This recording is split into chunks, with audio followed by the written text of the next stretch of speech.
Hello, everybody, and welcome back to Tabletop Notch. We are coming at you guys live. We're so excited. Big smiles on the faces. We're in our new space. To many, it will look the exact same.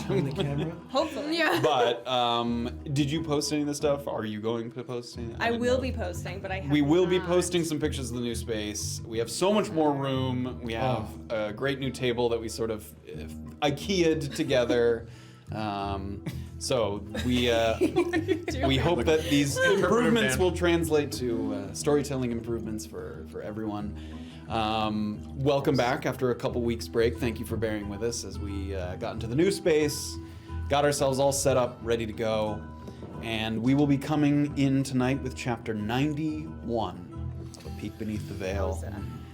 We will do a little recap as always because we've taken a little time off. But before we do that, things we want to say, announcements, thoughts. Point. Ooh. Do I point in the same place? Same place. Yay! If There-ish. Yeah, you got it. Okay. If you are new to the stream, there's going to be a little quests icon. If you're on desktop only, like middle, where they're pointing essentially, that will give you. Yes, stop, please. This is so distracting. There, that is where It's you will closer find than all me. of the most immediate things on our. Stop it on our. On our checklist of things to do this episode as our characters, updates on how things are going. Please feel free to utilize it. And that's all that I have.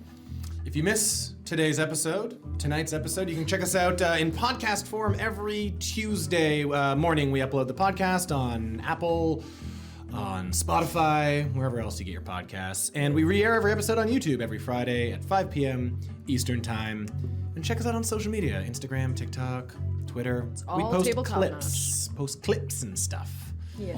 Funny Tabletop Notch stuff. all the time. That's where we will on Instagram and Twitter and TikTok is where we'll post pictures of the space. Yes. Cool. Yeah. Yep. So check our Instagram Bingo. at tabletop notch. You're gonna be so jealous. So cool. Pretty sweet.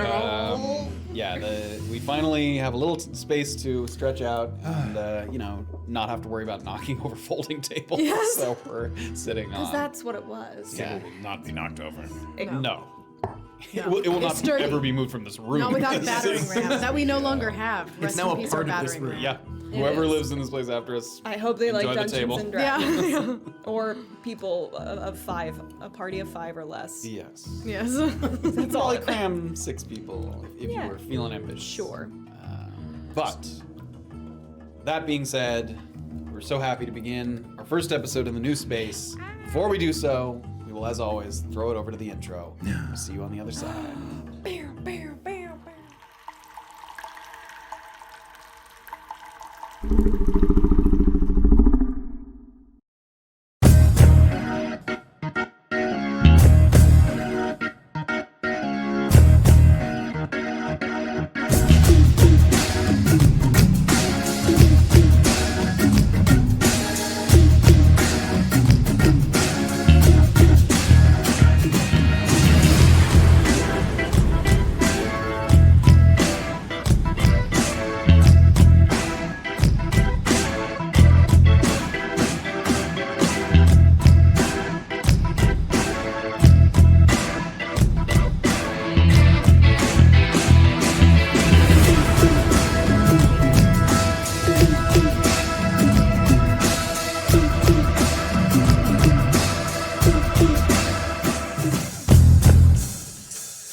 Spirit jolts awake.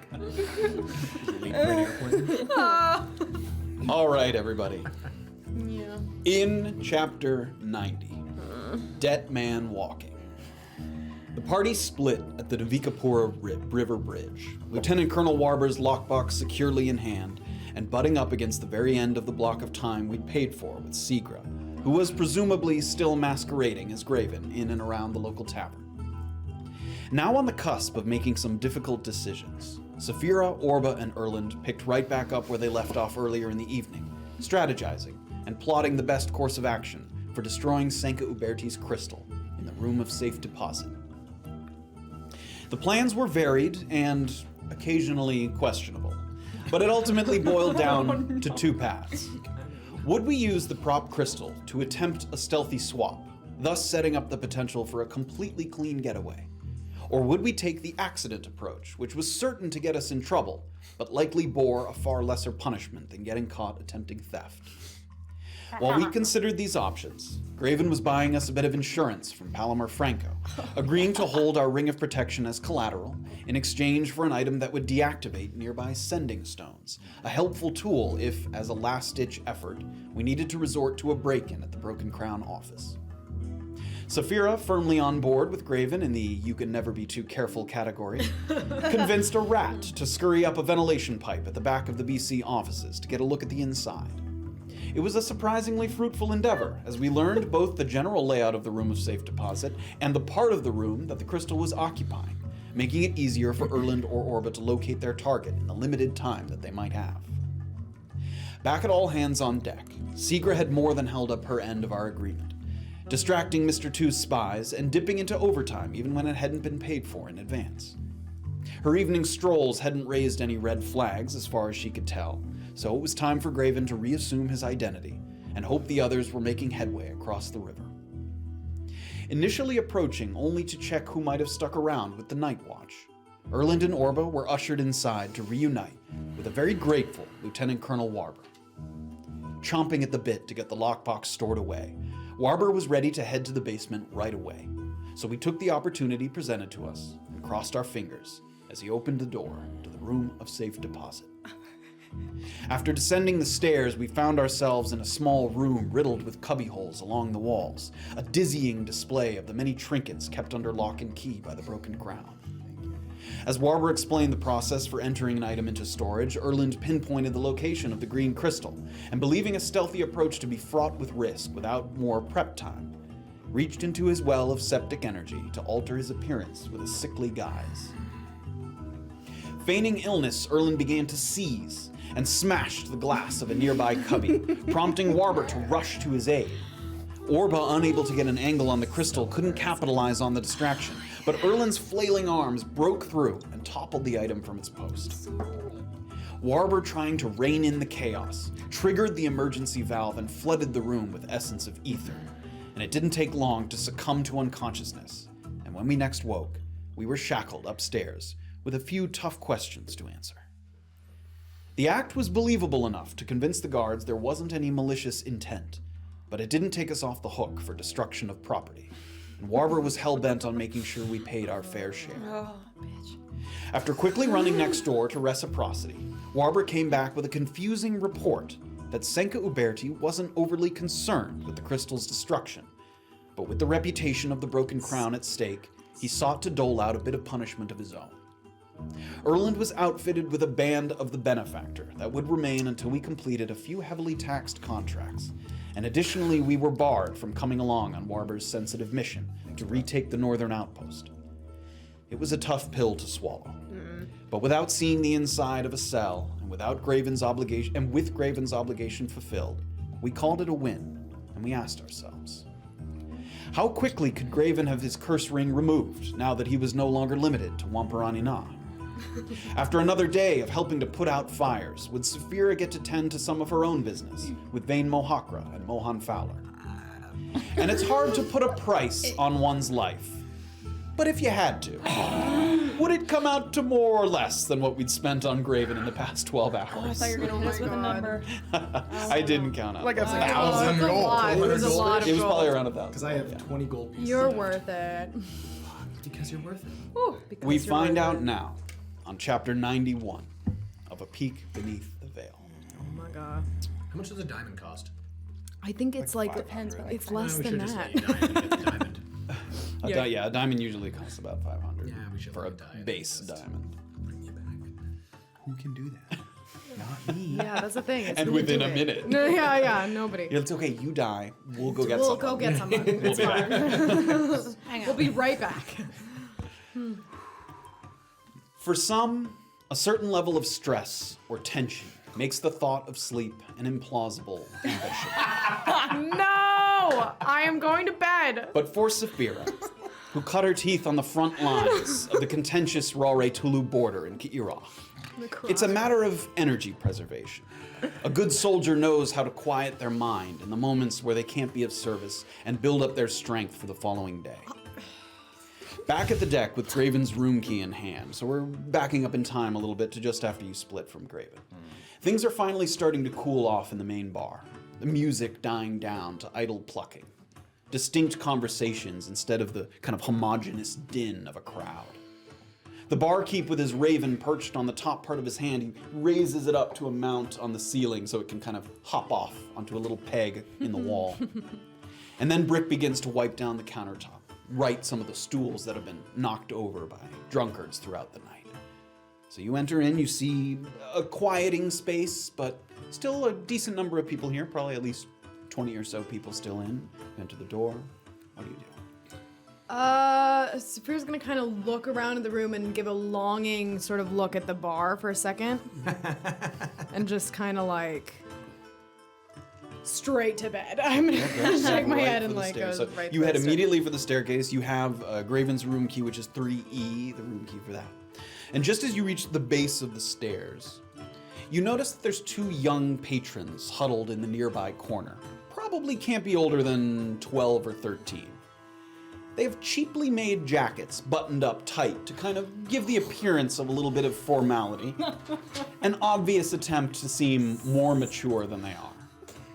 One whispers into the ear of the other and kind of gives him a small nudge, prompting the other to tug on his flat cap and tentatively approach you just as you're gumming up the stairs. Excuse me, fine miss. Could I trouble you to purchase a bottle of whiskey from the barkeep? You can keep the change. And he tosses a gold into your hands. Kiddo, how old are we? Oh, old enough. How about this? You keep your money, I'll get you an ale. You can split it with your friend. Me and my friends, of which there are 5 or 6 of us, would prefer a bottle of whiskey, if you don't mind. I understand. How about, if we're bargaining, I get you 3 ales? Sort of looks back to the friend he has behind him. The friend kind of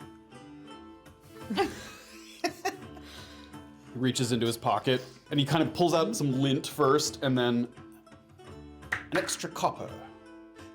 Will that seal the deal, miss? Listen, kid, you're very sweet. And I'd, like you to have a good time, but be safe. So, no. Cute, but no. You don't want to start young, kid. You don't. Look, if you start young, see these stools knocked over, that's what you're going to look like in 20 years. It's not what I'm gonna look like. Well, it Gonna is be if you start gentle on voice, whiskey. see? Okay, right. 3 ales or no deal. I'll take 3 ales. Okay. And I'm gonna leave him. I'm gonna toss his money back to him and go Okay, to you the toss bar both the gold and the copper piece back to Yeah. him. Great. I don't Need remember. that money. It's like a copper. You For, could it's have not given- that much money. That's more gold than he has. I know, but that's his problem. Jesus, you guys. So you head over Alright, to the bar to yes, break. I'm heading to the bar to buy 3 ales. 3 ales for you? Yeah, thank you. Sort of starts to pour. How much is that? You have, are you getting like the cheapest ale? Yeah. So that's 12 They copper, won't know 1 the silver, difference. 2 copper there. Yeah, okay. They will not know. They will not So notice just the as he's difference. sliding the third one over, he's sort of, for you, or are you waiting for a couple more? Oh, no, it's just for me. Looks at the 3 ales. Enjoy. Cheers, mate, thanks. And I'm gonna take and just kind of, I'm gonna try to be a little subtle about it, because Okay. I don't wanna Give me a stealth check. You had to to say jail. subtle. Yeah. imagine. Oh, no, I'm not going to jail. 24. So there's enough people that you kind of head into the center of the bar, and Brick kind of watches you go, little eyebrow raise that you just bought 3 ales and said they were all for yourself. He follows you with his eyes for a little bit, and then you look like you're heading for kind of a table that has 4 or 5 people at it, and at that moment, he sort of just shrugs and turns his attention away, and immediately you pivot and go right for the stairs. You can sort of sense him over your shoulder there. Excellent. Now, quick rule, don't break anything, including yourself, okay? Drink them slowly. Thank you, fine miss. You said something about wanting to join the Gentle Void. Is there a reason for that? It's the only way that you get to be anyone important around here. It's kind of sad. Is it? I don't know. Do you like the Gentle Void? Are they nice to you around here? Gentle Void are rich and powerful. Sounds good to me. I suppose that's true. I think being nice is important too, no? I was nice to get you the ale. Well, you I know, perhaps a didn't little get less. us a bottle of whiskey. Yes, what a tragedy, yeah. There's no age limit here at All Hands on Deck. It's just that one of my idiot friends barfed the other day. It's so Right, that's we're the not reason allowed to for the age limits buy it elsewhere. anymore. Right. So what happens when you drink too fast is you barf, right? Only if you're an idiot. And he sort of Well, I suppose we'll learn our lesson the hard way then. Enjoy tomorrow. I hope you feel all right. And I'm gonna head upstairs. And you see, he turns to his friend, he sort of hands one of the ales over to his friend, and they are coming up the stairs behind you, and you can kind of hear them, and you look back, but they pull off to the side. There's that other seating area kind of halfway up the stairs on the second floor, so they kind of scuttle in there, and you give kind of a quick peek. Give me a perception check.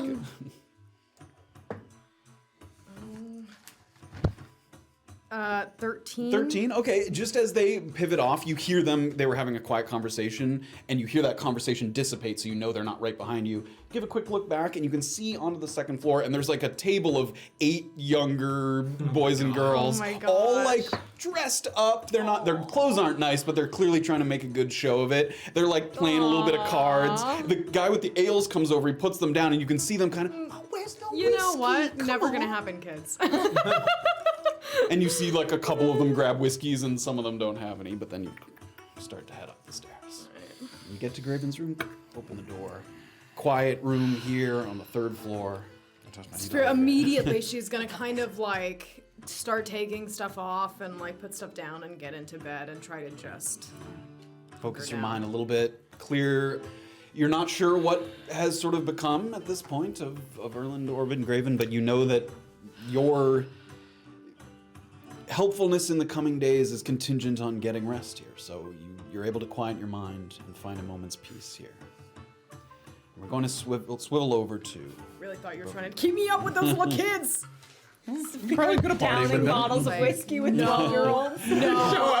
Here's what you should do. No. There's in a water a bunch of Like she shit didn't out. think about it. She's like, I could supervise I it. got some help for the mission north, guys. Oh my. And these little children. Oh no. This one says his dad is very powerful.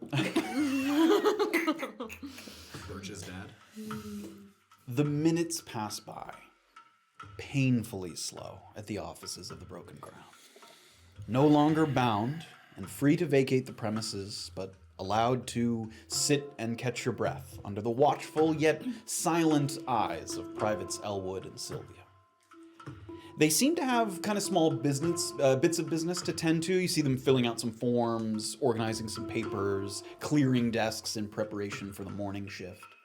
But they never stray too far, and they're careful to make sure that either one or both of them has eyes on you at all times.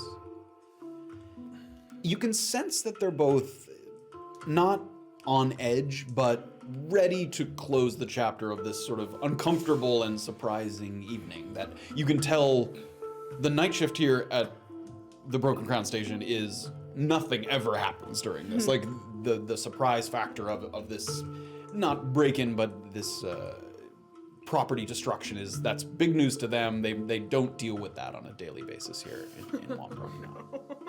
And they're not quite ushering you out the door, but it's clear that they might prefer that you leave sooner rather than later. You get a couple sort of raised eyebrows here and there, but you're seated here quietly within the offices. Sort of dab my forehead with like my sort of sleeve.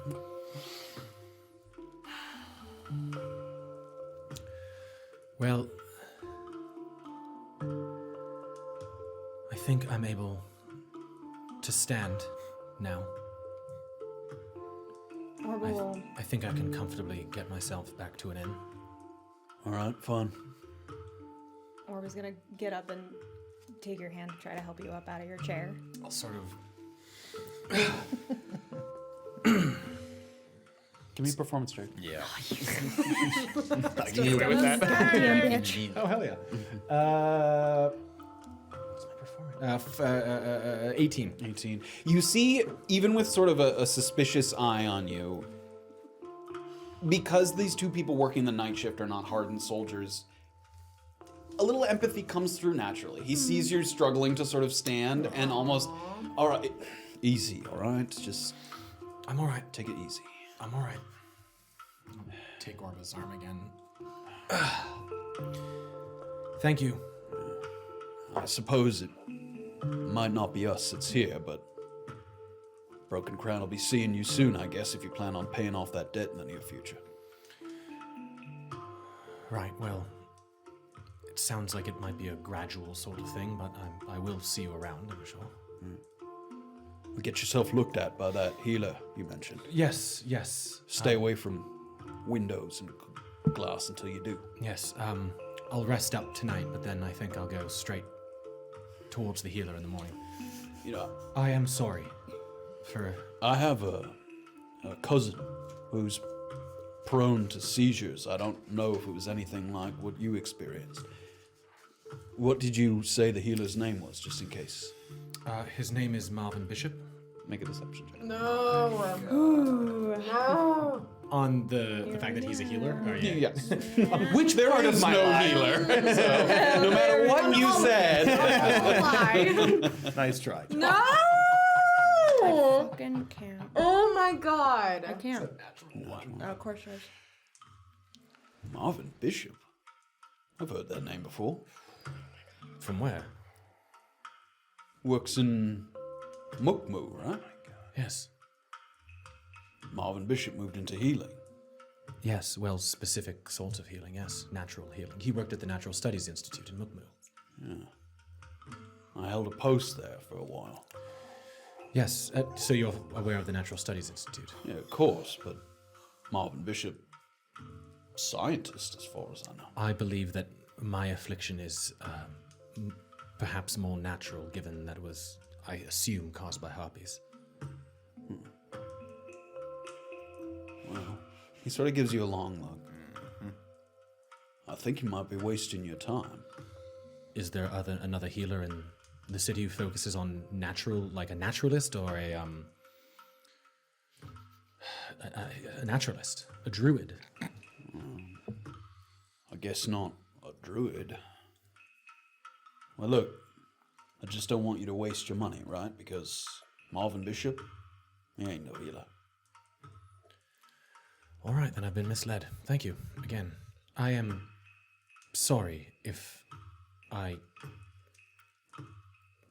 ruined anything for you or your partner here. No, it's all right.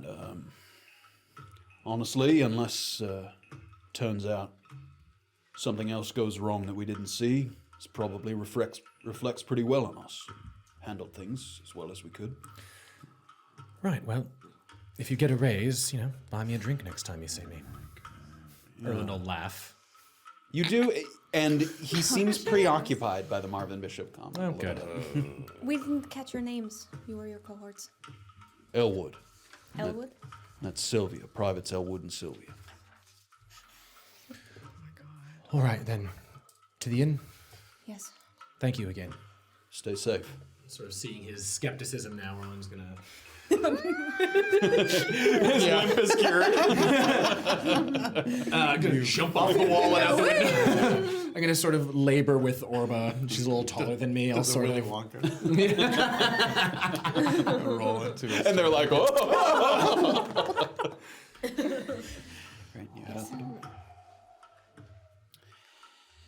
Seeing the sudden flurry of activity around the Broken Crown offices has left Graven in a state of limbo, unsure of what exactly has transpired or what drastic measures you might need to take in the event of your companion's arrest, or worse. Standing by the side of the bridge, your knuckles might be turning white if you could see them in the dark, tensing your forearms with bated breath. Some figures emerge from around the corner of the building once more. The forms of Orba and Erland.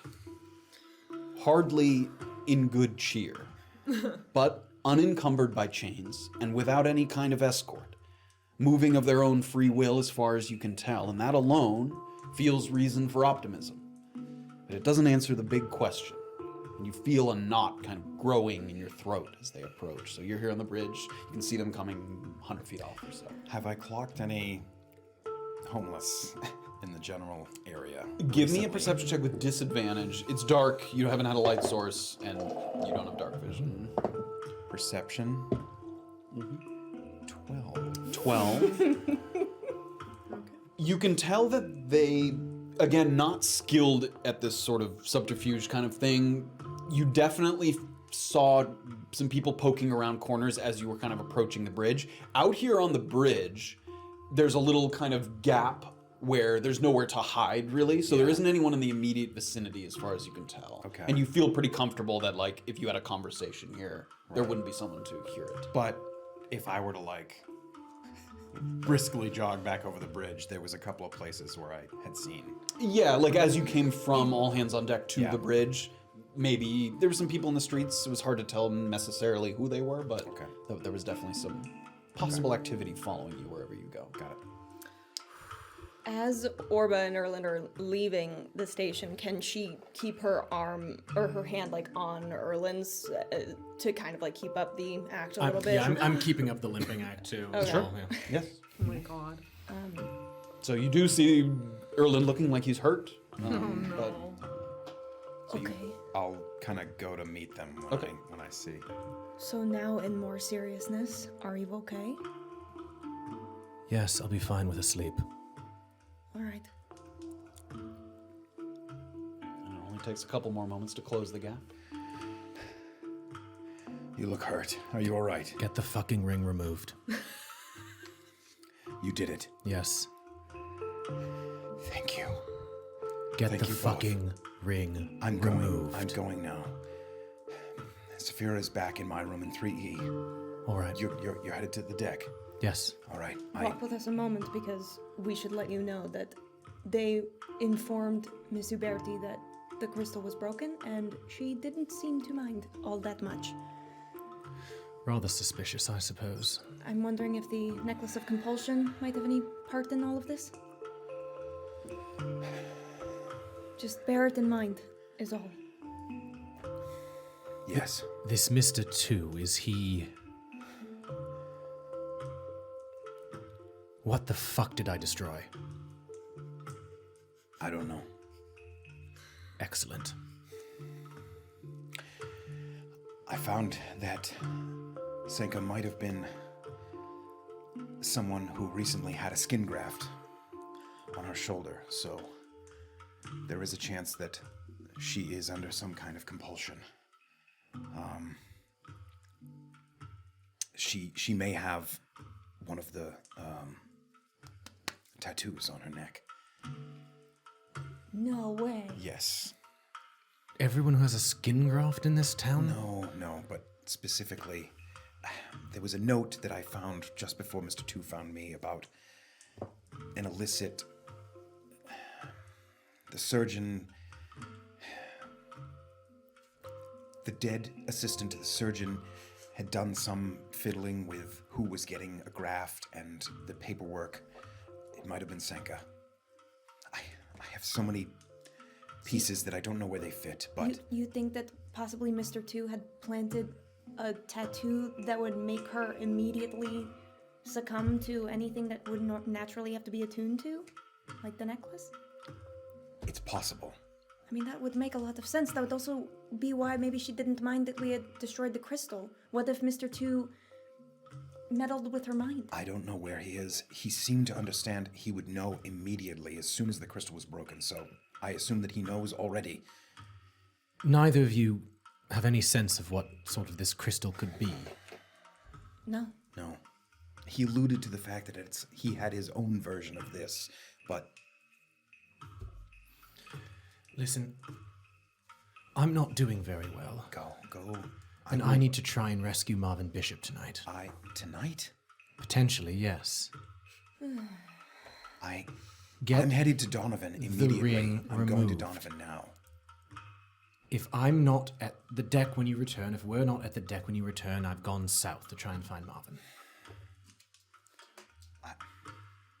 Stay with Safira, if you can. All right. No splitting up. I should go. I might go back to the room. Let's go back to the deck real quick before I head on to Donovan's. All right. Let's go. You guys make your way through the streets. You reach the door of all hands on deck. Were you going to say something? I was going to say, again, do I see any people lurking? Give me a perception check with disadvantage. Still. Okay. 18. 18. Not only do you see them, it seems like a few of them realized you were at a spot that was difficult to snoop on there on the bridge. And the minute you kind of step off the bridge and take that turn towards all hands on deck, you hear a little bit of just shuffling of feet moving throughout the street. Shadows kind of passing in front of houses. I mean, is there one close enough to me that I could kind of run over to one? Yeah, it's probably 20 feet away. Like, they're lurking kind of in the gaps between houses, and you're walking along the road, so they're off to the side. They're not, like, next to you. If I get to a point where I kind of pass a corner that I knew that one was at, can I, and then, like, quickly move back to where one was and try to, like, come around the corner at them? Sorry, explain that to me one more time. Okay, so if I see somebody lurking, kind of just past their vision, and then divert to where I know they didn't see me and kind of come And dip back. towards Sure, them give to me where they. give me a stealth check. I like Okay. that. And are you attempting to like grab them when you? Yes. Sure. Give me a stealth Yeah. check first. 9. 9. Okay. Your footsteps, they're not loud, but it's so quiet out at this moment that it's hard to conceal your footsteps. So you can tell even when you start to speed up a little bit, you can hear sounds of people kind of reacting to your sound of your footsteps, but you sort of pivot and then duck in to try and grab one of them. Give me a athletics with disadvantage. Contest it here. Get him. 12. 14. 14. He tries to duck out of the way, and you just catch the edge of his cloak, and you pull him kind of right on the neck there, and he sort of pushing back at you. Tell your benefactor that it is done. Go now. And I'll do kind of shove. Make an intimidation check. Make it with advantage. 18. 18. He sort of pushes back against the wall a little bit, and another person who's also sort of shrouded in a cloak a little bit is getting close to maybe overhear what's going on, and he grabs that person and turns him and like shuffles the two of them down the alley there in the opposite direction. Tell him I do as I please from now on. Nods. And I'll come back out of the alley. You okay? Being followed? Yes. It should be over now. Or soon enough. I just need to get something from the room. Okay. All right. Sort of maybe hurrying the pace a little bit. And as you're sort of approaching all hands on deck, door opens and someone kind of yawns, gives you a tip of the cap. Enjoy. Walks his way down the street. The door opens up. Again, it's dying down, but 20 to 30 people still sort of lingering around the room. The three of you enter in through the main door. Do I see Skip? Give me a perception. Investigation check. Sorry, is your around? 12. 12. You see there's only like 2 people seated at the bar itself, and one of them almost sort of hand against cheek as if he's been waiting there for quite some time is Skip, and he's right there. Nice. Sort of curly hair. I'm gonna sort of get off of Orba and just slowly move my way towards him. Sit down. You do just as you're doing that. Where are you guys going as he's heading over to Skip there? Sorry, Skip is the... The guy who I asked to get the letter for me. Yeah, he asked him to go to the okay. mail house and come back. to the bartender? You're going to the bartender? yeah. Sure. Yeah, that's about the same spot. Like Skip's okay. at the bar. Oh, great. And then Orba, Yeah. you going with them to the room? I'm gonna stick with Okay, great. Graven for You guys all kind of head in that general direction, but Erland's the one who takes the seat kind of next to Skip. Skip. Oh, yeah. I rode back and forth, fast as can be. Got your note, stuck it upstairs neath your door. Perfect. All right. Yeah, Baldwin at the mail house said the paper was free to collect with a proper description, which I had. Although he said there was a parcel also under your name that he wasn't authorized to hand over, unless it was to you personally. That one you'll have to get yourself. That's fine. Thank you. What was the supervisor's name? Sorry. So Baldwin Bukowski runs the mail house. Any cool? All right. And, Yes. All right. He's like sitting at the bar just fiddling. Yeah. How much was it again? 10 more gold. You said 10. Oh my god. why did I Why front did you? it? Why did you? You also were bargained with you were literally upping yourself. You were like, okay, I'll just double my offer. And then you doubled again. Yeah, listen. He's a generous dude. You guys have He's so done generous. bad deals. Shut up, all of you. I'm gonna. Done bad deals. Right. Yes, of course. Here you go. 10 gold. thank you, sir. Hey, It's amazing. you like to leave your fortune to the fates? How about a quick game of 2-up, see who fortune favors this evening? Sure. Fine. Fuck it. All right, you want to play 2-up? Have we played 2 up yet? No, you have No. not. No, I have not. Toss 2 coins. You take either both heads or both tails. We flip until there's a winner. Simple as that. Oh. Do you change each time or just? Nope. Purely a game of luck to see who fortune favors. I'll take tails. Oh my. Tails it is. On these ones, tails is the non-dragon side. There's like a dragon and then a flower on the back side. So flowers tails. Flowers tails. Yep, So and I dragon. flip 2, right? No, you both flip one. Oh. And then you go until you get 2 heads or 2 until it's 2 Oh, heads or I 2 see, tails. I Yeah, see. You each have a coin. in I your see. hand. I'll bet 10 on it. That way you can get half your money back. I know you weren't keen to shell out the full 20 when you approached the bar. Sure. 10 gold. All right. Oh my god. Like we're made of money. Tails for you, heads for me. All right. 1, 2, 3, 2 up. 1, 2, 3, 2 up. Oh, Heads. heads. That's me. Oh, Did you just lose 10 gold? Yes. Well, I appreciate you leaving it up to the fates. I find that fortune often favors me. Don't worry, guys. I have 7 silver. Do you pass it over to him? Yeah, that was me throwing a gold. It was me throwing 10 gold Check at his him. coin. Why is the fortune? Oh my god. And he sort of tosses one more coin to Brick there for serving him for the evening. Check his coin. You think Have Matt a lovely bought a evening. bunch of fucking weighted coins for us? Yes. Yes. He has a special. They're all. I was thinking, could he lie? Could he like? I could have. You could have tried to some fuckery of some kind. Let's do So it now. he very happily scoops up his fucking gold. Had 10 from before, 20 more. 30 gold. I'm gonna pretty quickly Doing actually, almost nothing. even if they're not going, I'm gonna pretty quickly move up to the room to make sure that he actually dropped it off. Okay, great. Oh god, yeah, please. So he doesn't he doesn't like grab his gold and like book it out the doors. He, sort of takes his time. But yeah, you can I'll like quickly pat head him up on to the back and I'll sort of make my way upstairs. Sure, you make your way upstairs. So Graven and Orba, you've sort of sat down. You couldn't hear exactly what was going on. You saw Erland kind of flip a little coin there and be pissed with the results, but you are seated at the bar there. I'm gonna flag down. Something I can get for you? Any chance you've got a spare room key for 3E? Just the one. They're small rooms. Right. All right. Have a good night. Sorry, did you want Oh anything? no, did you lose your key? No, I gave it to Safira. I just Oh. was hoping to not disturb her. Oh, why don't you sleep in Erland's? I need to go. Right, but get the. Oh, I guess then spare key. There's no spare keys. I see. Don't worry about it. Oh, before I forget, just in case we didn't end up using Palomar Franco's sending stone cancellation device, if you give it back to him like right away, would he not charge you for it? Or should we keep it? No, it's just that I need another medium gentle void favor. For this? Yes. Oh. Do we have one? I think Safira has one. Oh. Is she going to give it to you? She's going to have to. Oh. Okay. I'll put that in my bag.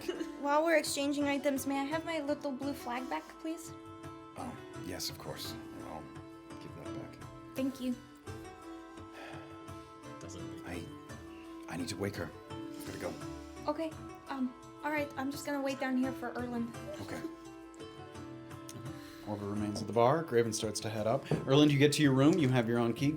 You don't see anything at the base of the door when you get up there, but put the key in, open it up, and there's a little piece of parchment resting on the Nice. floor. There's another day. 30 gold. Were you gonna drop kick him if he didn't have this? Yes. High kick. Okay. Met the fate of your goals. There's 2 notes written in 2 different hands. You look at the first one. Written with a penmanship that you're familiar with at this point, having seen it numerous times in the pages of GGG.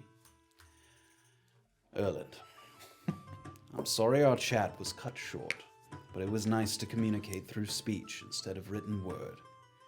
We are truly the unlikeliest of pen pals. I feel as though we are at war, brothers writing from separate fronts, caught up in a whirlwind of someone else's making.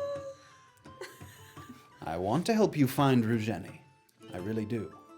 I want you to see the man that he has become, the good and the bad, and make your own decisions about to what extent you hold him responsible for what is happening. I hope you understand, however, that I have precious little bargaining power from where I sit. I'm sure the brute currently looking over my shoulder as I write would love it if I spilled everything I know.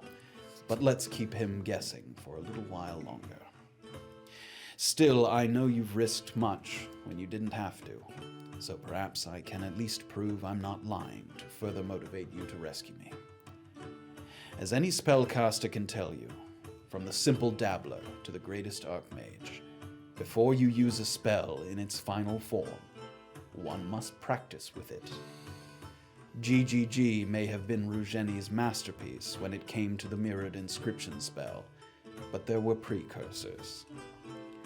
He has a diary that he never parts with, and like B216 in the grimoire, it has an enchanted blank page inside. I believe I know where you can find the corresponding bit of parchment that would allow you to write to him, and possibly arrange a time and place to meet. As for anyone else you should talk to, I suppose it depends on what you're trying to accomplish. Other than at the Natural Studies Institute, the foremost leaders in the field of myconid research likely reside in Iramapura, at the Center for Biological Advancement.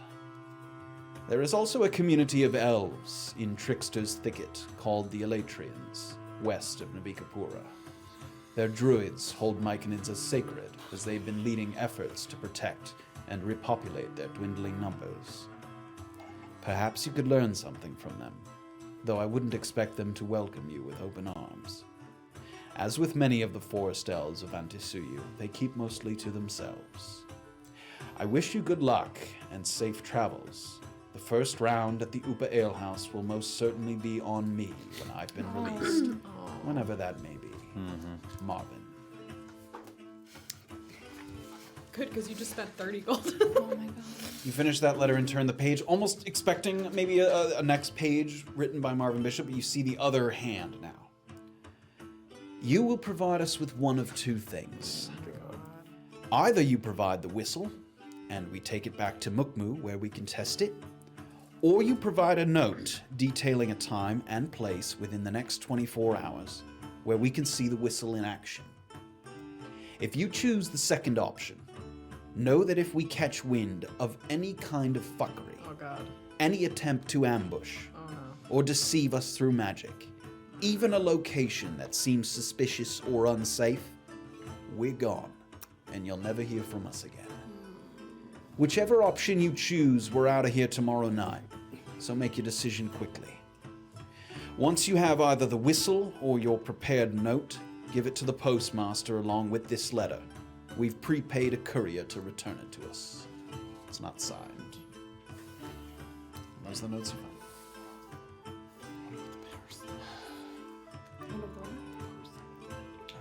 Oh yeah. Who has the whistle? You have the whistle? Yeah. Yeah.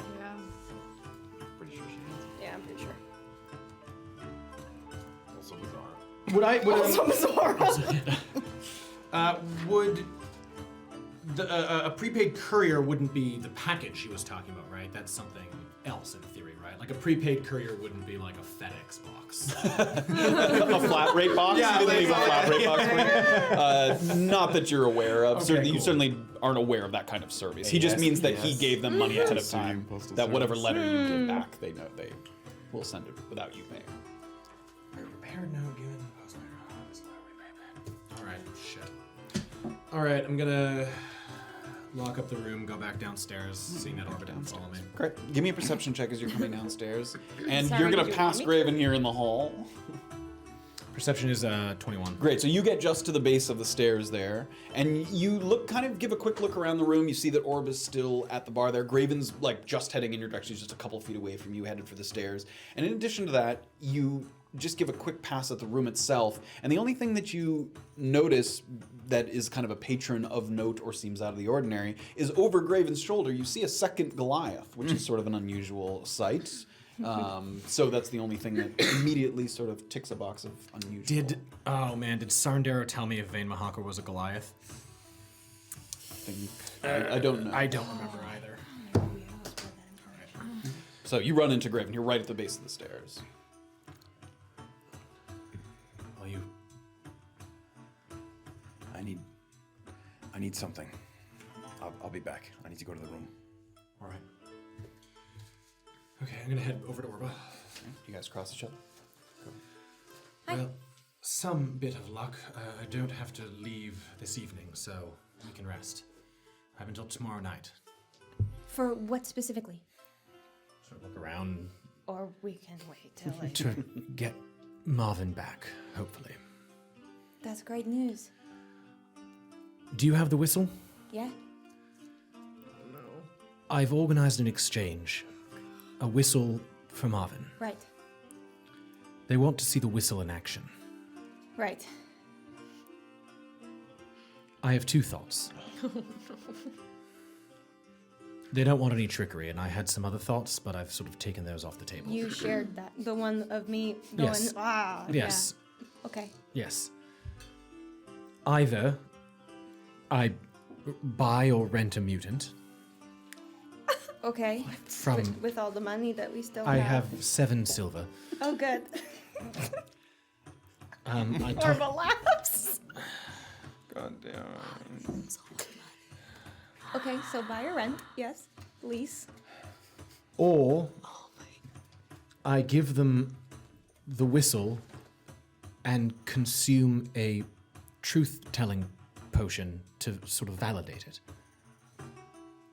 In the hopes that we get Marvin right away rather than. Having to wait. If we demonstrate, if they have a way of proving that the whistle works, Right. we get Marvin. Right. Do you think they will trust you to. Do truth-telling potions have like a distinct look, smell that would be like? They definitely do. Not everyone would necessarily know that. Like someone who's knowledgeable in that area would okay. know, but these guys might. You don't know that for sure. Like your average common person would definitely not know what the smell or taste of a truth serum was. But All right. So perhaps we could meet at. Oh, I'm not welcome back there either. Which place is this? The potion master whose name escapes me at the moment. Oh, Niels Bargus, yes. I ruined his life. I don't remember him. He does not wish to see you. He does not wish to see me. Sure. Well, you delivered some pretty bad news. I delivered his sister's decomposing head. whole sister in a bag. Oh, God. Okay. Those are my two ideas. Right. I could speak to McKenna. I don't know how he would take to. Hi, I'd like to purchase a mutant. Yeah. But in all seriousness, though, how are we going to buy one? You know what I mean? We have no money. We can sleep on it. I was going to say, I'm going to go to sleep because I know that Safira wanted us to do something tomorrow as well. What are we supposed to do tomorrow? We have to do that. The other mission that What other mission? Lieutenant Colonel Orba wanted us to do. The one north that we no longer can do. Oh, that was supposed to be tomorrow? We leave in 2 days. I thought that was going to happen like on the way to where else we were going. That's what I thought. But No. we're supposed to go tomorrow. I had an idea on that. Just to be clear, the contract did not explicitly say that. Safira might have wanted to do it, Right, right. but the I contract thought did not say Warber said he was going with his guys soon. Yeah, soon, but he okay. hadn't gathered up enough people yet Okay. to feel comfortable going. There was not a date specified. for Okay. that in particular, but Well, I guess it depends on what Safira wants to do. If she wants to go with Warber and his, group, or if she wants to go with just us. But I do have some kind of an idea to get you on if we end up going with Warber. All right. I don't know if it'll work, but it's a matter of like leverage, I suppose. What's the idea? Well, I was trying to think like how you would think, and it's like this, where if he's so worried about his reputation in the north, what if I got some kind of like a thing from Cliff, like a document stating that he's employed a group of bounty hunters as well to protect me, and you are one of them, and she is one of them, so they must all be required to go together to this thing. And if he doesn't allow you to go, well then that's just one big fuck you to the north, and everybody's gonna know about it, and his reputation is ruined. That is very good thinking. However, I don't think I want Cliff to think that I'm as weak as I pretended to be. No, I'm not going to say weak. I was going to say like Warber has some preconceived notions of Erland and thinks he's not You welcome. don't think that Warber would say, Mr. Ironcloud, I saw one of your employees collapse, flailing his arms. That's only if he can speak to Cliff. I don't know if he can. What if there's... It's more important to me that I stay on the job with Cliff, protecting you, than going on some mission for Warber. So I think we leave Cliff out of this. Right, but then what does Safira need? Does she need us to do it with... We can ask her tomorrow, perhaps. I need to find out how to get a mutant. I have 7 silver and 3 copper. 7 silver, 3 copper for 1 myconid mutant. Can I have the whistle? Okay. Orba gives him the whistle. In that case, I think I'm going to go to bed. Okay. Are you coming? Well, yeah, I guess Graven's upstairs too, right? Are we waiting for the Goliath to do whatever he needs to do? I don't know. I'll go up. Let's go up.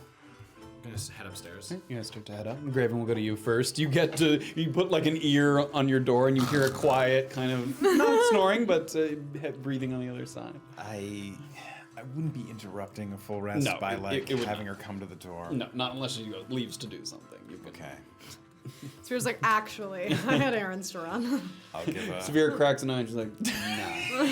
No. Waiting for my. Wait, you will wait. I'll give a firm knock. Yes. I hear you. I'm gonna kind of get up and go to the door.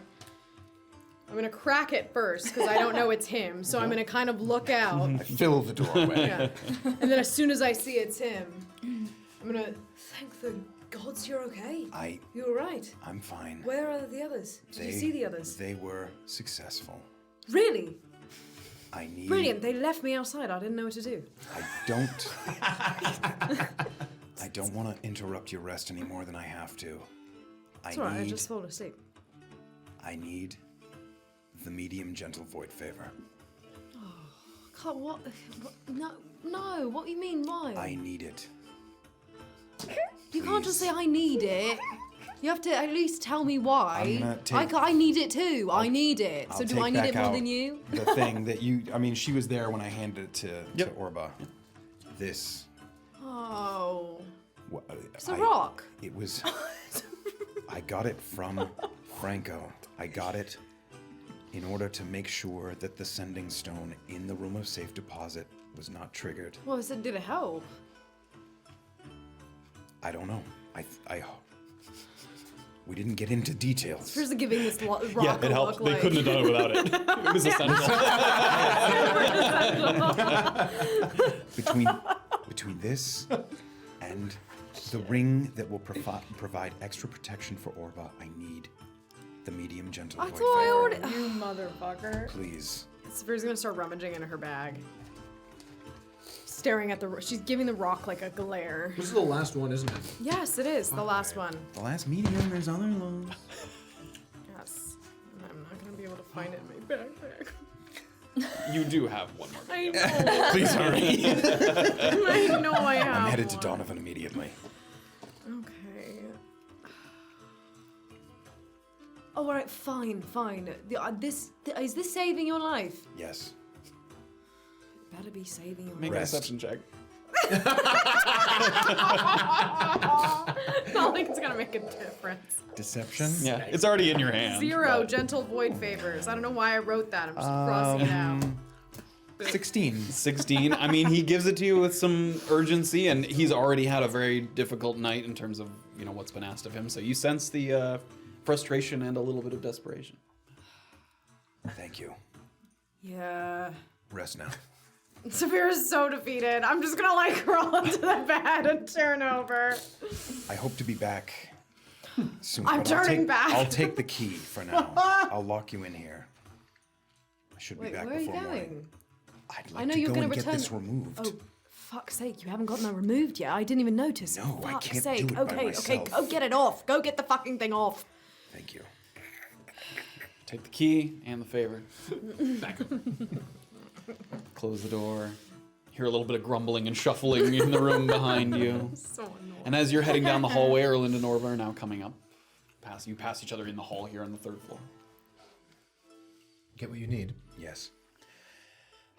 I'm going to try to get Donovan to remove the ring tonight. I have to meet with Pockets at 9 a.m. So I will definitely be back here before then. All right. You are not going by yourself, so if I can come with you, I would appreciate it. You both need to rest. I'm okay. Erland, not as much. No splitting up. Fine. All right. Come along. Okay. Good job. Are you, is, Safira in your room? She is. Let's exchange keys then so that we don't split up. Sorry, what? So you're going to sleep with Safira? Is that what you In mean? the room with Safira. Yes, I know, in the room. What are you talking about? So that we don't split up. Safira and I will be in one room, and then you and Orba are going to in the next room. Fine. Let's exchange keys with him.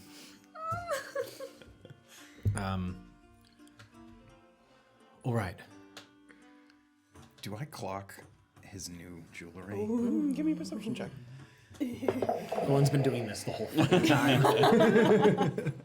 21. Oh my god, Oh my look god. Erland is not typically a wearer of jewelry, so you certainly notice that he has. You can't tell immediately what it is, but you clock that he's wearing it right away. Yeah. Now in the better lit. You weren't able to tell out on the street where it was dark, but now here in the better lit tavern. What's that? And look at Orba. Fill him in. I'm gonna sort of turn around and go back to the room. Night. Safira hears the door again, and she thinks it's gonna be Graven, like opening the door again. And The she's door even angrier opens. now. You look awful. Thank you, new roommate. I'm gonna close the door. Orba and Graven are. I didn't want a new roommate. Listen, Orba and Graven are off to get his ring removed, so So I'm you guys are staying all right, here. I'm assuming, because you went in and then you just left me. I thought Yes. you were going to come back out. Sorry, Orba was available in that moment, and it seemed suspicious to go out and meet with someone we didn't know. I'm assuming I notice his, like, visage. Do I also notice the ring? Give me a perception check. It's a little darker in here, Walk around but his hands in his pocket from now on. Eat it. No. it's dark in the room. You know, there's a little light coming in from the moon through the window, but there's no lamps lit, so you don't immediately notice the ring. You guys all right? Is Orba okay? Where's Orba? Orba's with the Goliath Okay, right great. now. I'm never splitting up again. Always That's have a buddy. why I'm here. All right, you seem irritable. It Yes. went well, I suppose? It went well, That's good. We saved him. sure. Sure. Cost a shit ton of gold. Well, it's... And every contract we do from now on until, I think it's like 800 gold, will be deducted from our 400. Was it 400 total? I didn't want to say anything. It's half up front. Oh, right, it's half up front. Every contract up until 400 gold, percentage of it's getting taken off, so... Oh. Would I recognize that as Band of the Benefactors? That's or... not Band of the Benefactor, that was... Oh, that- I that was thought the that side was. deal. Yeah, Oh. that was specifically Warber's punishment, not the. Fuck's sake. So I'm assuming you didn't go with switching the crystal? I have 7 silver and 3 copper left. Good night. I'm gonna lie down, roll over. Safira's gonna kind of like. You would have had more if you didn't. You just took up the space. There's a twin bed in there. Oh, I thought there's only no, two there's beds. only one bed, yeah. Oh, then I sit on the other side. I take part of her covers and roll them over. We are about ass to ankles out here. And as to angles, we turn over to Graven and Orba, who now descend the stairs back to the main tavernarian. All right, let's go. You'll explain what he Oh, was talking about yes. on the way, yes? Yes, of course. Okay, It, let's- remind me where Donovan is again? Is he the next town over? Yes. Yeah, All he right. was in the gatehouse above the river there That's right. Okay. in Nagarwas. All right. As you saw, the people who have been charged to watch me, I sent one of them to Mr. Toon, hopefully. I imagine he already knows, but... Do you have a healing potion? Just in case. Yes, of course. Just in case, think- like, for now, or I just think- in case for, like, later? In case I, out of nowhere, fall to this ring. So, you don't know? All he has to do is speak a word, is what I'm saying. He knows that the crystal is broken, but Well, take it. Take one. I don't mean take it now. I mean No, I just meant... give it to me if I fall. Oh. Okay. All right. Okay, so... We already told you about... I'm assuming getting, like, You on our get to horses the and horses. stuff? Go to the Yeah. stables, get your things, yeah. A few kind of polite nods from some. Brick has seen you around a number of times, gives Yeah. you kind of a little nod of the head. Okay, so we already let you know about Senka. That's something that I'm sure we will address later as well, but, so, Erland and Erland mostly, I was fairly useless, destroyed it. He punched a hole through the wall and then subsequently punched the crystal and shattered it. Senka left it up to Lieutenant Colonel Orba as to what our punishment should be. So he just went by pure gold value of the contracts, or of the crystal, sorry. And it was 800 and some.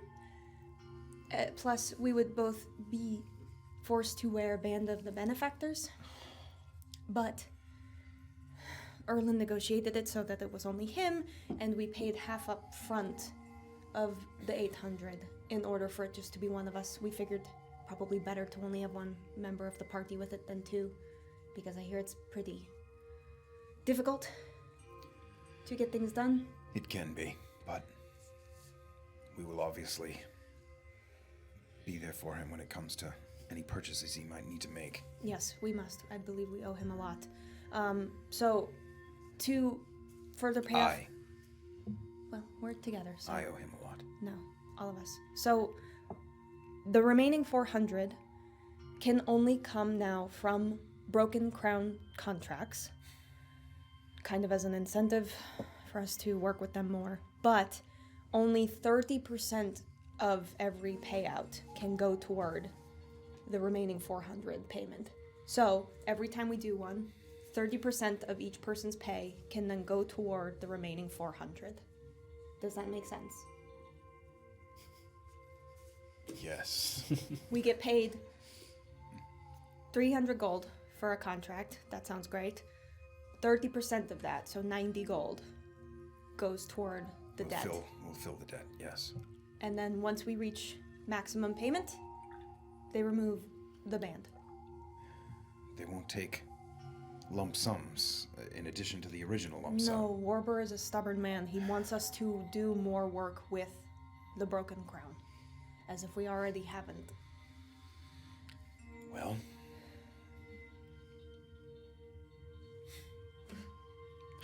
That also doesn't sound unusual. Knowing the Broken Yeah. Crown for some time, they prefer, like, Business. labor, yeah, like as Right. opposed to just straight up gold. Like they have, reserves of wealth, but the people to help them is more valuable to them. hopefully nothing that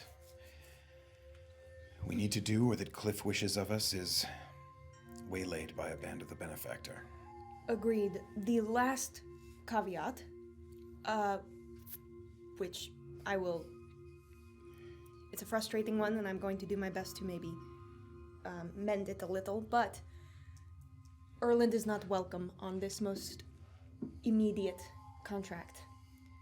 For whatever reason, even though he said we have to do these contracts with the Broken Crown, he said that Erland is no longer invited on this most recent one. And I said, well, that's pretty ridiculous, sir, considering the fact that... There are always contracts.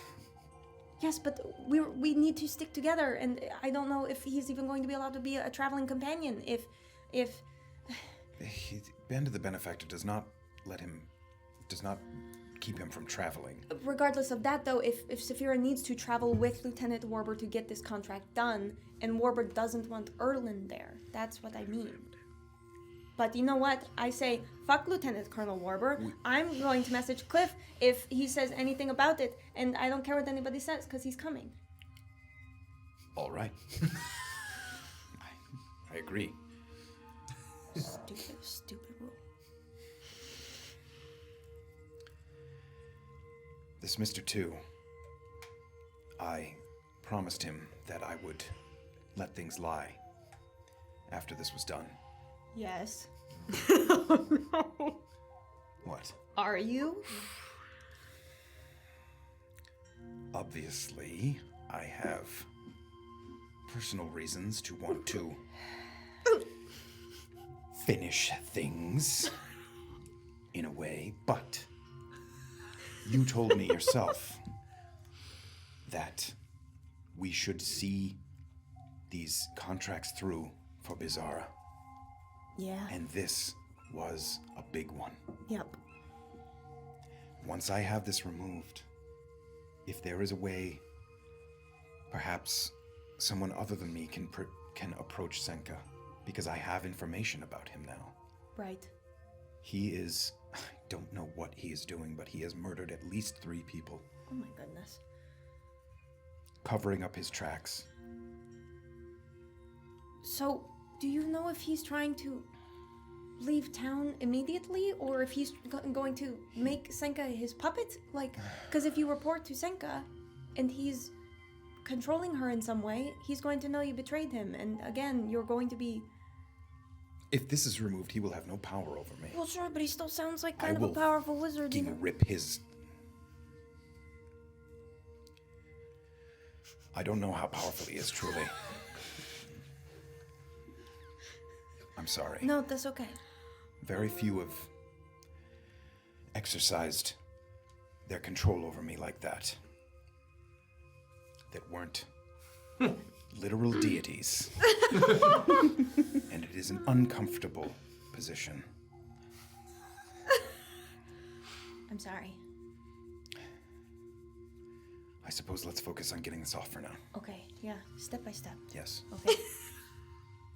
Are you okay though? You're all right? I will be. Okay. Okay.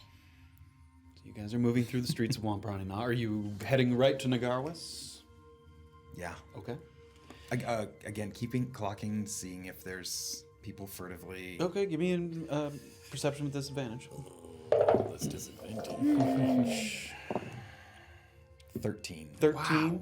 You see some heads poking out here and there. Again, you don't know if the one that you spoke to, how fast the word might travel to the number of people that might be getting paid at the moment. So as you're kind of riding by, you look a little to the left and right, and occasionally you'll see a pair of eyes kind of reflecting off with the moonlight, shadowed figures, but they're not on horseback. So you can tell, you kind of quickly move by, and in the background you can see maybe some people quickly trying to catch up, but realizing that they're not going to be able to tail you for too much longer.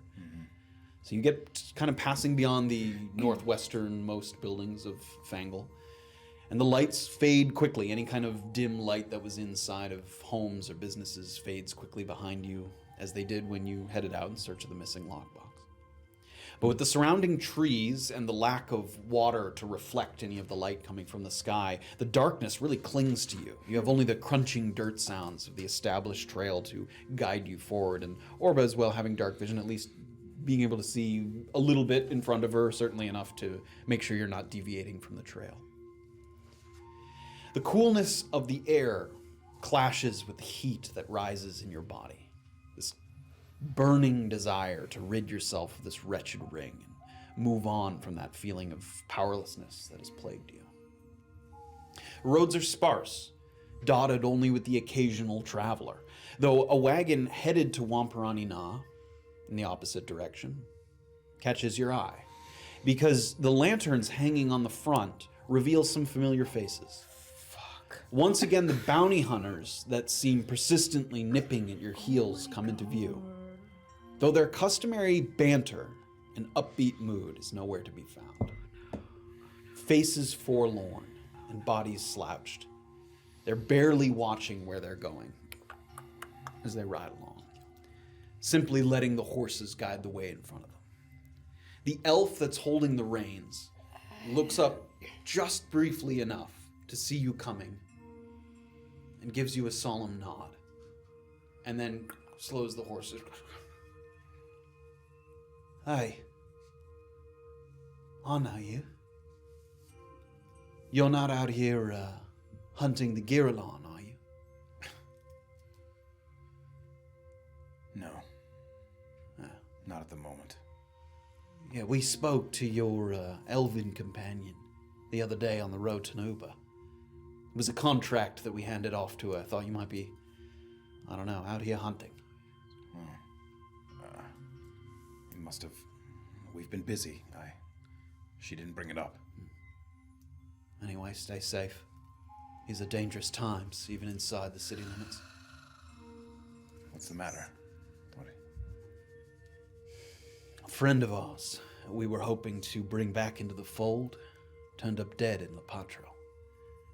Don't know why he was in that fucked up part of town to begin with, but looks like he won't be coming with us. It's a damn shame.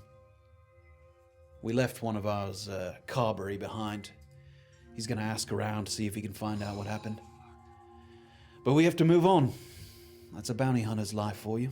Highest of highs, but frequent lows. I know it well. Yeah, My condolences. thanks. Likewise. Do we need to keep our ears to the ground for you at all?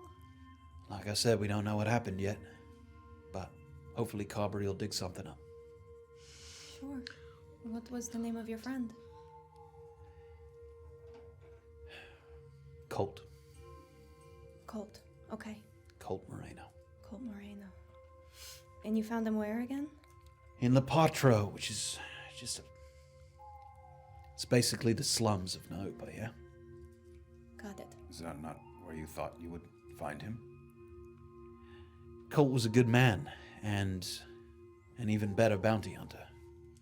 Don't know why he would be in some place like that unless he was looking for someone. He could certainly afford a room in a better part of town. Perhaps he was working something? Yeah, maybe. Well, again, my condolences to you and to your friends. Yeah, thanks. Yeah. Have a good night. Cheers. Stay safe. Wagon kind of rattles a little as it moves forward. That must be hard. Shame. Oh, Jesus. And you guys continue to ride. Minutes stretch into half an hour, 45 minutes, an hour. And after about an hour and 10, you start to see a couple lights in the distance, as well as the silhouettes of houses, a much smaller area of dwellings than Wamparani Na, but one you're familiar with as you came in here. You see the outline of Nagarwas coming into view. You start to move along. I believe, is it the other one? No, I think this might be Nagarwas on the other side of this. At this point, it's like 2. Oh, it's later than that. It's like 3:30 in the morning. Oh, wow. Okay. Oh, that's rough. We can briefly bring Gonna it. go straight to pockets. Let's make sure that. Maybe he's one of those early risers. He's like already up and Oh, we're waking him up. Walking his dog. Yeah. So you guys, you're coming in kind of through the woods here along this road. And you start to hear the sounds of the river washing underneath you. Clunk, clunk, clunk, the hooves moving over the bridge. And you get into that part of town that you're familiar with because the path that you originally came in on came up through here. So you converge with the paths. You get into Nagarwas. Start to see some of the buildings. The only lights on that you can see are coming from that same inn at Nagarwas that you guys stayed at the very, very first night. Other than that, town very dark, very quiet. You guys make your way in. I won't be able to offer him any gold, obviously. I may have to offer something else. Promises, services. I've got a little. We're finishing this, so. I know, but I'm just saying that if we don't have the kind of money that this usually goes for, I may have to promise him something. Well, I can help too. Okay. We'll see what he's willing to part with or do. I don't know. It's okay. Let's just go. Okay. Okay. Graven's mind a little scrambled. Jesus. All the things he's had to keep track of over this time. And you start to Maybe I'll just cave his head in. You know what? He's like, Jimmy hello. Gives up. Oh no! I need that ring off. So you move past the inn at Nagarwas. You hear a couple voices coming from within. It does seem like there's a couple visitors there. At the very tavern would be a strong word for the Yeah. single room with a table that sort of exists at the inn at Nagarwas. And you start to head toward once again the same river, but the other side of town there on the eastern end. Gotcha. And you start to see the gatehouse coming into view. Your arrival at this gatehouse, it puts you in front of a building that has remained entirely unchanged since the last time you were here. Sort of quaint in its more symbolic than functional barrier across the bridge. You've never seen the gate down or anything like that. He occupies this spot simply because it's a leftover from a time when the towns were under siege occasionally and security was more of an issue. You see the flowers laid upon the stoop, wilting as they've been neither collected nor actively cared for. You saw that before. It seemed that people giving thanks, perhaps, had laid flowers at the step. The D. Ainsley sign hangs slightly askew on the door, and there are no lights within. But the sign below his name still reads, currently in, as it did before. And the way the sounds of the river wash out any bit of the background noise, it almost compels you to stay within this little comfortable pocket of stillness on this west end of town. Or on the, west end of town. So, you arrive at the door. Go tie the horses off. Go right up. Come.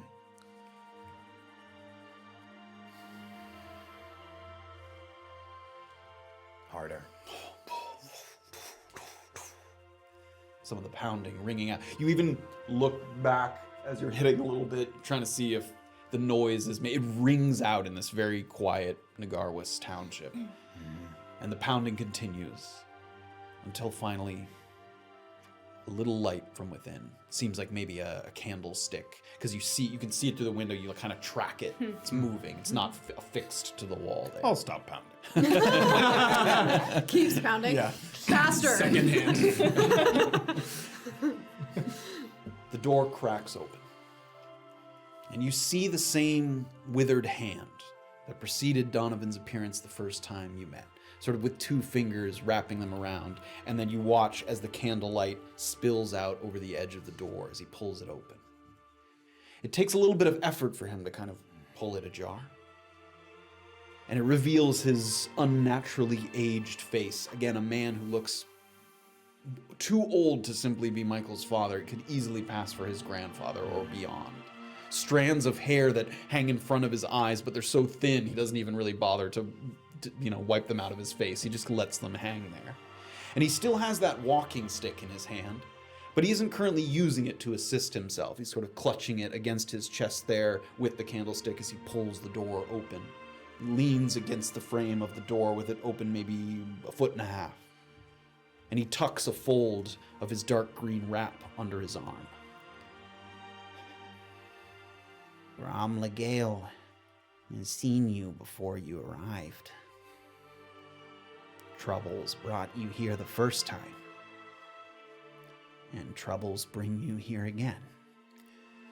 If it were not life and death, I would not bother you in this way.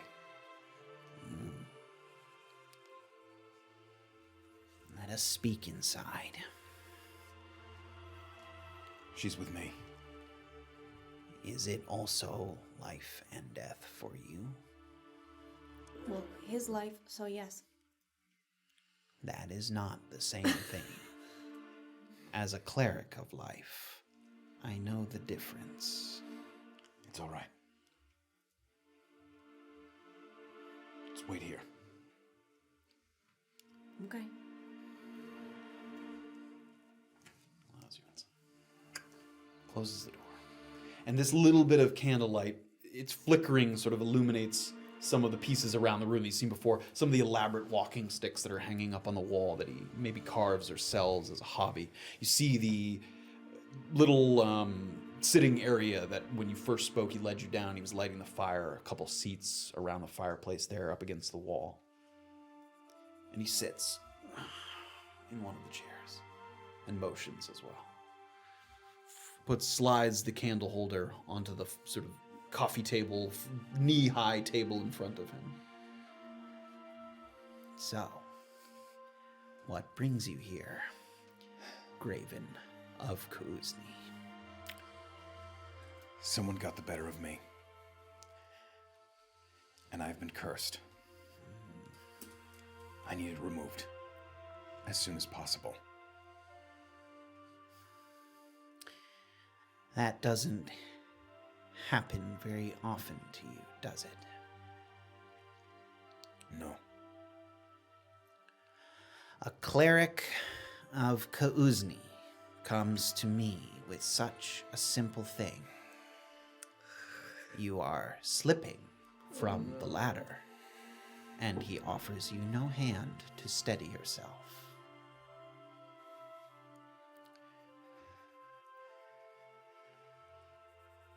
He is there when I need him, but this was different. If I know anything of history, the mere thought of calling upon another cleric for help in this matter would send the god of light into a fury. And yet here you are. If there was anyone else, I would go to them. Please.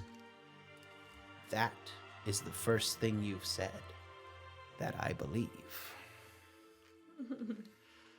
I can, of course, dispel this curse. Your connection to the god is not just weak, it's draining.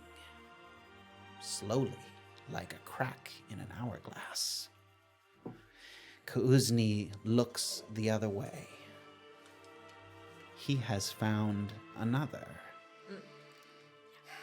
And the stronger the other gets, the weaker you become. How do you know all this?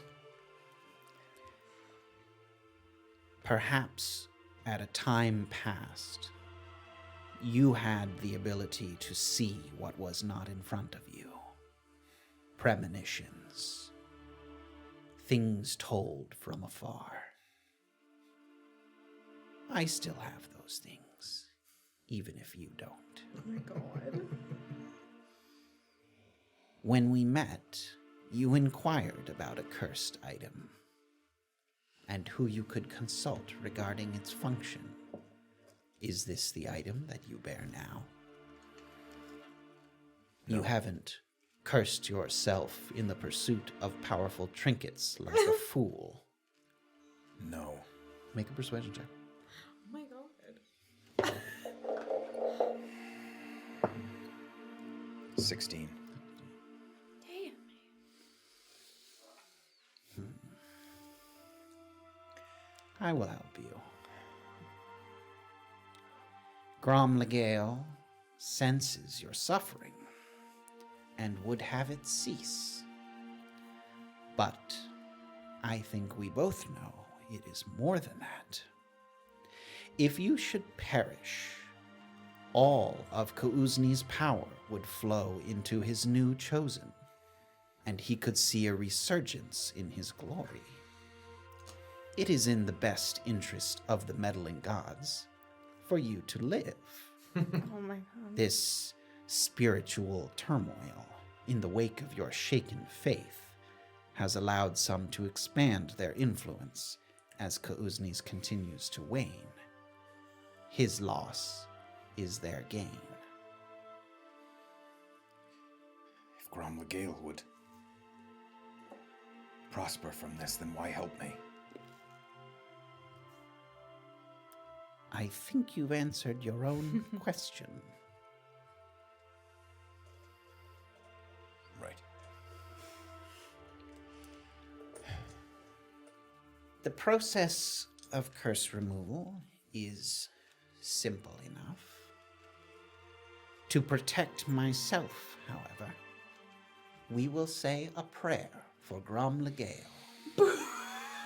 You and me together. Oh god. Oh man. Bye, Graven. Very well. Donovan leans forward, sort of slowly getting his elbows on his knees, and this frail man moves with a kind of swagger almost. This true, you've felt this, what he feels before, that pure faith, that sense of absolute knowing that, you know, his God and him are in sync with each other. So even as frail of body, that faith invigorates him, and that as he moves towards you, and you are such a commanding physical presence compared to this frail old man, and yet it is he who moves with confidence and without fear as he approaches you, and without even asking, he reaches forward and he grabs the finger that has the ring on it, and he kind of pulls it toward himself, and he takes his right hand and he wraps his hand around it so that you can't see the ring, and he clasps the other hand on top. Repeat after me. Life Maker.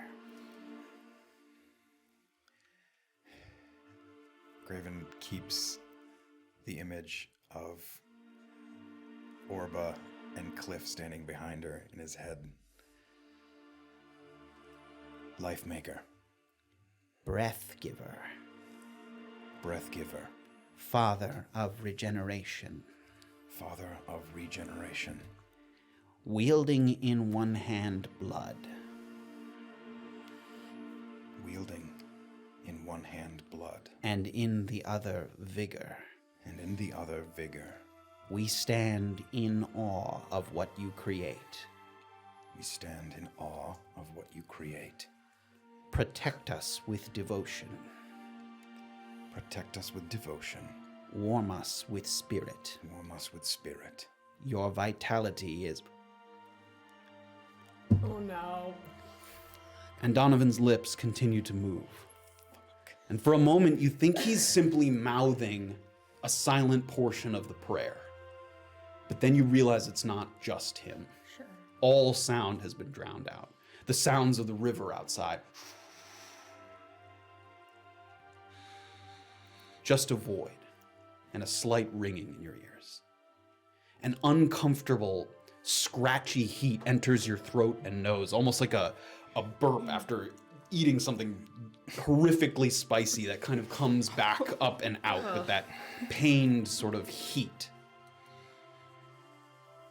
And you continue to watch his face and his lips move as he possibly finishes the prayer. You're not sure.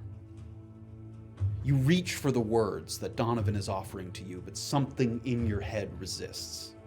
The letters that you need to put together to form the prayer scattered throughout your mind, so you can only mumble falteringly and unintelligibly. You have this intuitive clarity that you must complete the prayer, or Donovan will not be able to remove the curse. But your consciousness continues to unravel as something within you is fighting against this. The point where areas of your mind are being stretched apart like islands in the sky. It gets so bright all of a sudden that you can barely open your eyes. And you find yourself almost in a dreamscape above the clouds. The sun above you looming so large that you feel you could reach out and touch it. You look around and you see letters floating, and in a script as if written by a spectral hand floating in the air. A couple letters here, A, C, all throughout these small islands floating in the sky. You need these letters. You must have them to complete the prayer. But you do not know which ones to take. Oh my god. And you see next to you, he's not in a physical form, but a sort of spectral-looking Donovan Ainsley is still holding his hand out, and you can move your hand and it passes through him. He's not physically informed there, but Can't he just make eye contact with him. He He's not- doesn't regard you at all. Yep. You seem to have separated yourself from a physical form here in this kind of clouded dreamscape. And you look around and see the letters around you. And that's where we're going to take a short break. Oh, shit! God. God damn it!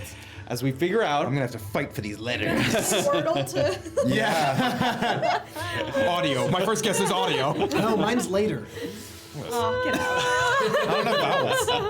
Oh my god. That is where we're going to take a quick break.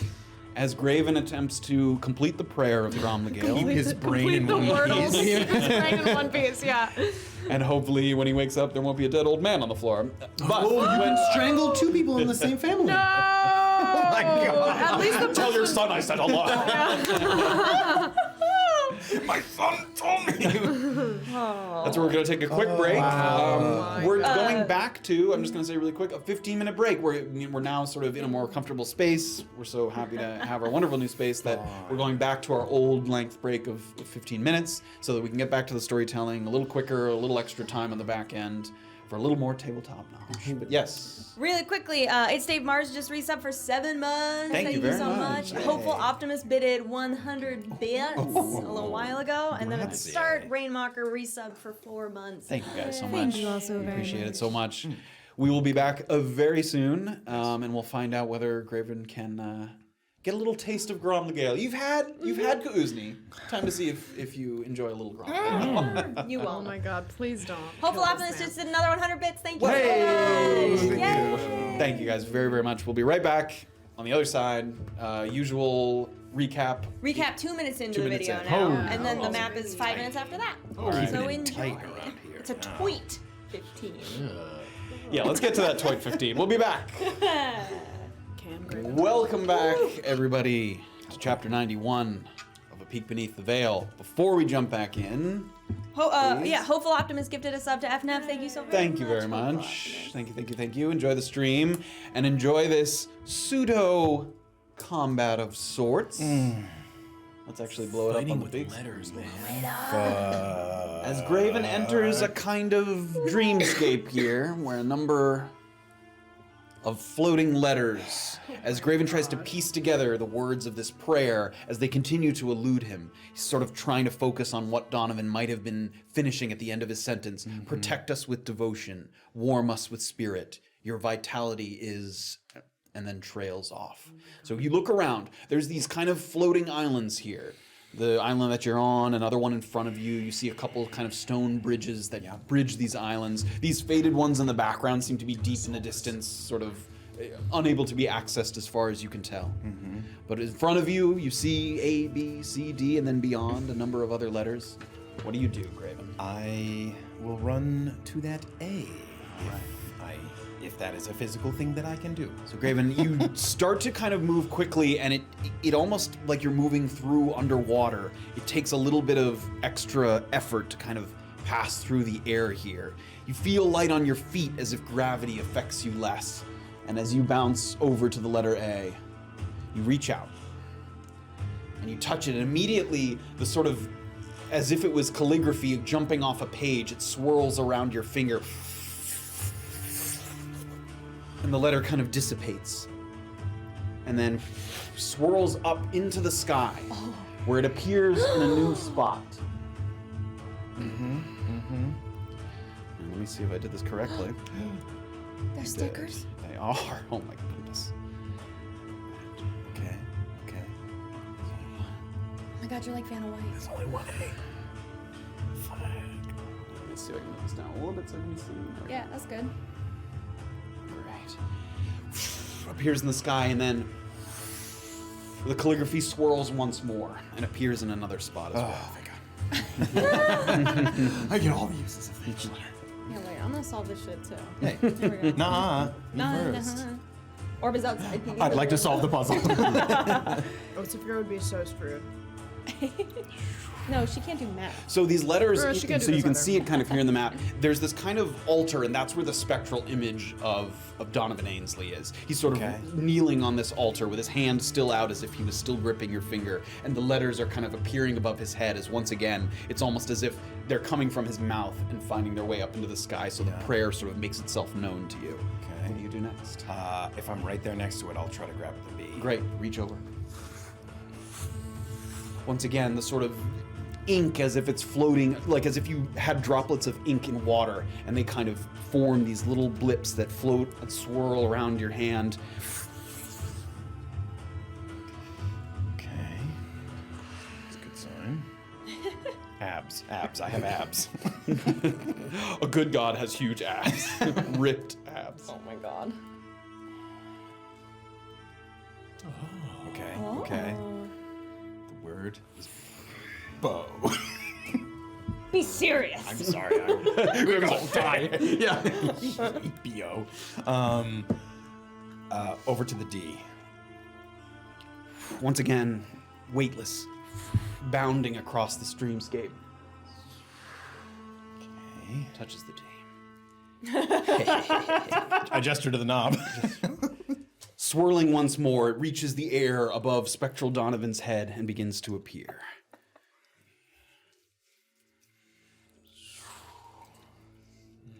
And another What happen one. if you get it wrong though? He dies instantly. All this was for naught. Shut. Oh my god. Oh my god, don't use cupcake say that. Oh. Oh, double D. There's gotta be more. Yeah. There's gotta be more. Yeah, you think so? Bingo bongo. Okay.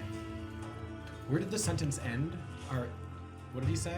So it was protect us with devotion, warm us with spirit, your vitality is. Okay. And that's where he trailed off. So I'm gonna Kind of moving back and forth, you see the Spectral Donovan and the letters appearing above his head, and you feel like pieces of it are kind of breaking through as you're trying to once again figure out what you might have heard before, what might have sort of completed this prayer, reaching the recesses of your memory. I'm gonna run past the C Okay. to the E for now. Oh.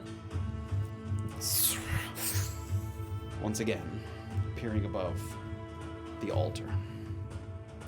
There's a few of these here. Can I get from here to here? You can with a little jump. Oh, just a little jump, little you say? Hold on, there's a couple of these. Do you need a peeler? Do you need help? No, okay. These are fairly easy. I just have to do it.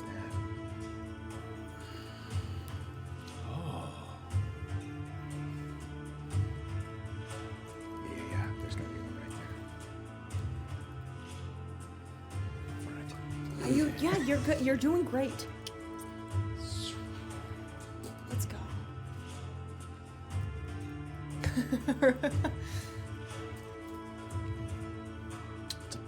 It's in the past tense. One last one appears. Yeah. No, I know. Okay. Straight to the F.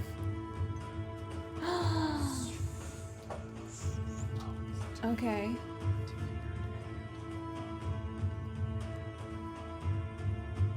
What is that?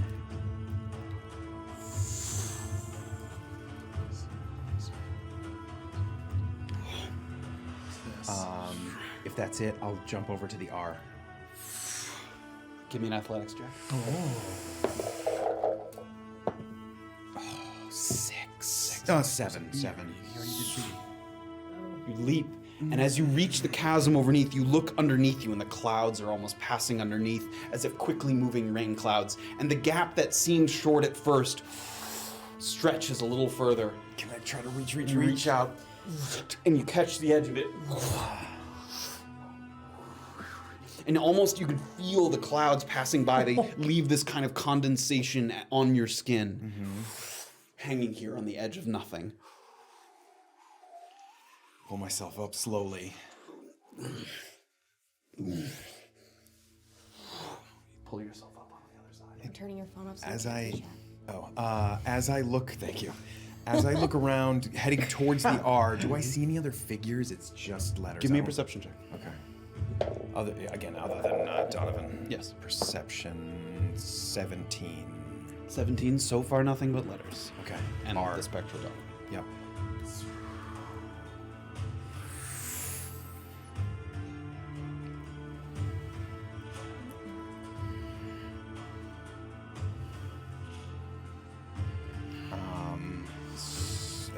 Is this a step up here? this? No, that's all part of the same Okay, thing. There's just a ridge there, kind of. Straight to the T then. Oh, going right past the S.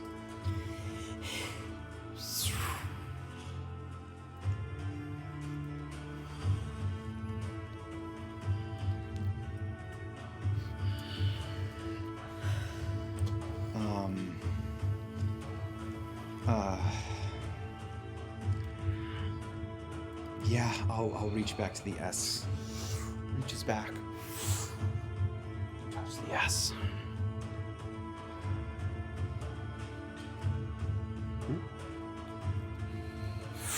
Swirling up the arm again. It starts to dispel into the sky. And it lingers there for a moment. Oh no. And it comes swirling back down. Oh, I'm gonna have to fight this S now.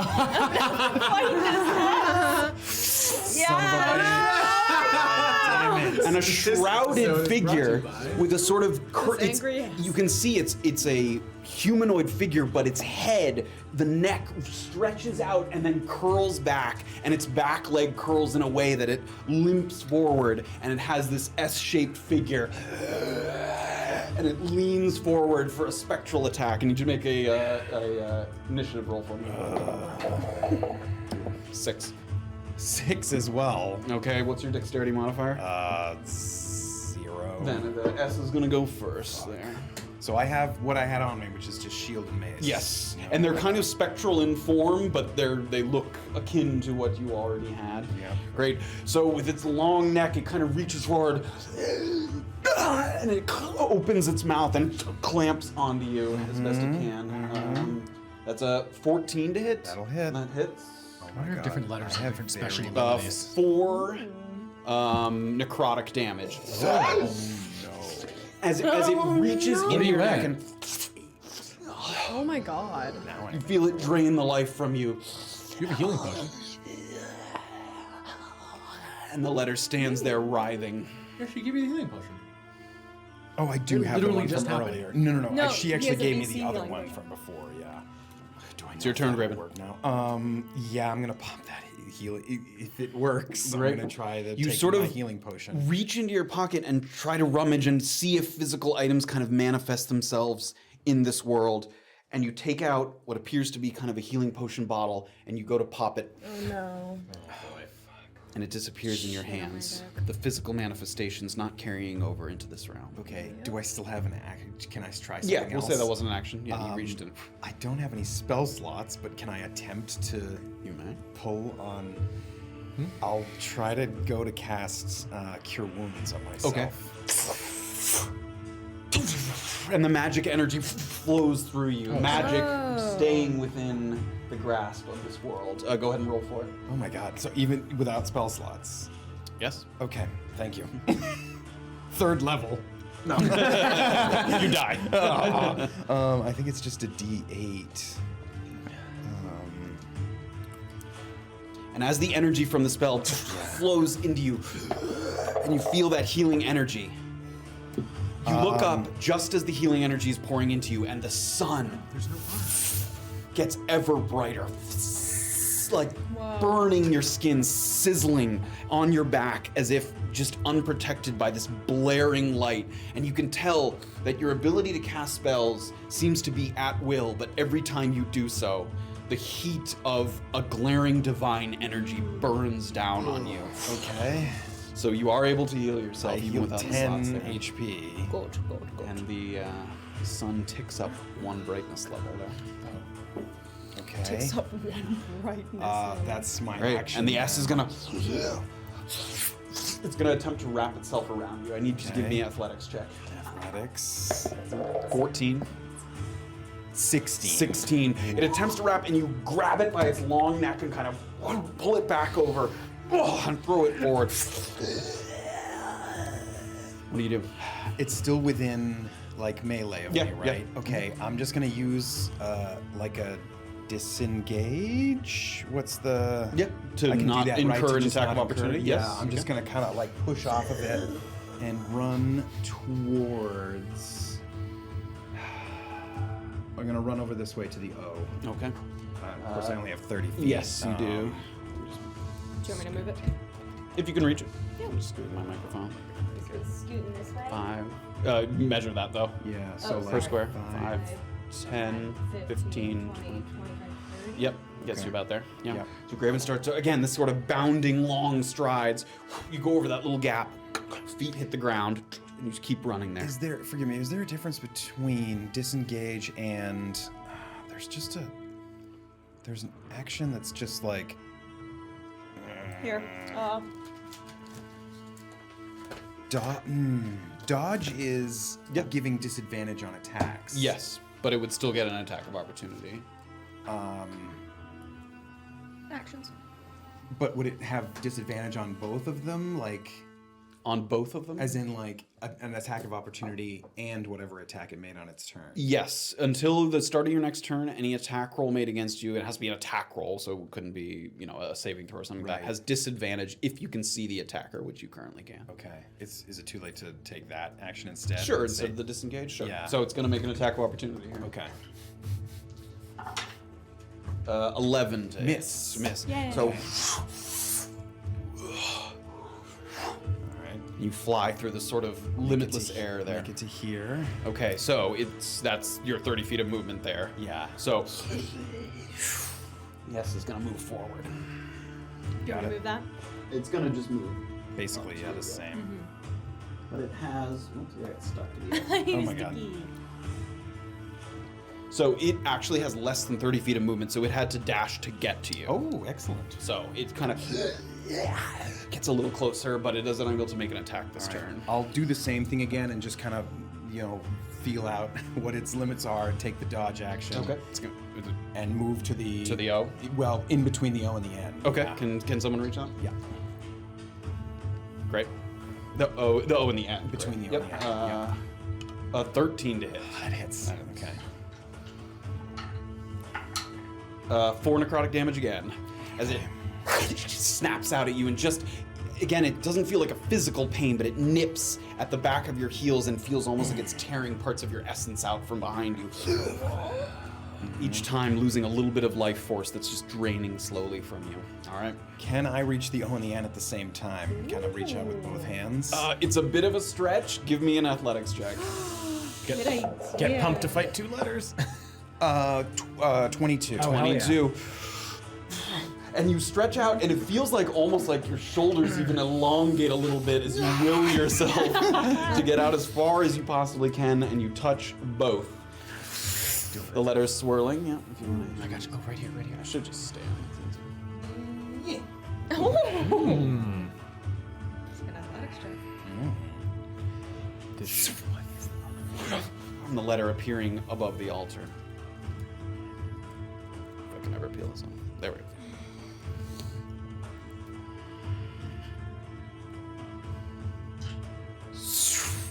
Another letter appearing.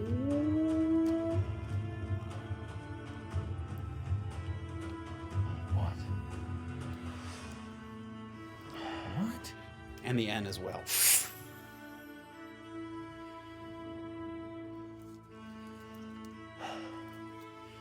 What the fuck? Is that correct? Is that right? Yes. Yeah.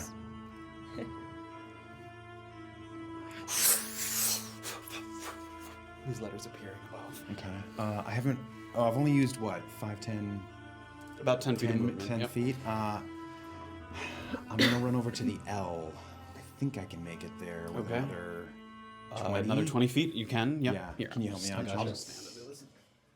10, 15, yeah. You even have 5 feet of movement left. L. Yeah. I think that L's sliding in after the O. Thank you. I'm just letting you know that I think that that's what's happening. I really hope the mic is picking up on the Wait. Oh. I got it.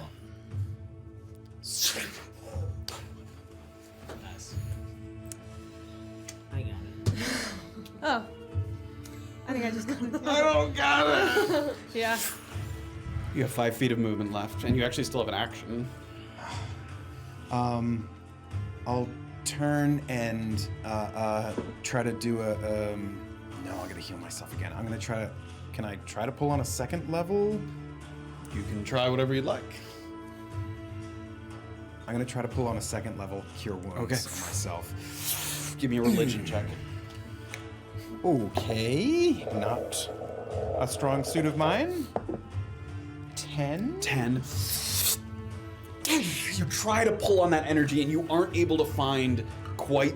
You aren't able to summon up that level of spell. You are able to cast it at first level. Okay.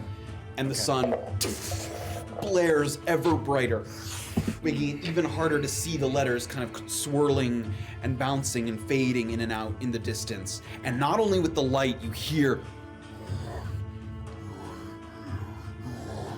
a voice from above trying to penetrate through this light and get to you from below. He's mad. He's so Guys, he's really mad. Oh my god. 10 more HP. Healing yourself? Okay. How do you spell jelloed? You can see in the sky like little tears in the light that you expect with a tear being able to see something through it, but instead the tears just let in more light, like these fissures kind of coming through the ceiling and blaring down on you with their divine light. All right? You still have 5 feet of movement. Yeah. Why am I so stupid? You can do it. He's an idiot, yes. I'm gonna have to push you here. Yeah, Where are you I'm gonna head in this direction. So John, if you could push me. Yeah. All right. Great. Once again, the S-shaped figure swirls toward you. Oh shit. There's some room to stand on. And it's gonna snap at you. 11 to hit. Misses. Miss. Nice. So this time, sort of try, with yes. your spectral shield facing it this time instead of it nipping at you from behind you. And your shield is translucent, so you see its maw kind of open up and clash against the outside of your shield, and you push it back. Your turn. I'm gonna dodge again. Or nope. I'm gonna dash. Okay. So I'm gonna try to move full. Yeah, this way over to the V. So Toward the V. 5, 10, 15, 20, 25. 30. Yeah. 10, 15, 20. So you have 10. You have 10 feet of 10 movement left. after dashing. Yep. V. Oh, goes up into the sky Why am I such an idiot? and comes back down. Damn it. And it anchors itself to another spectral figure. A lot of big team letters down there.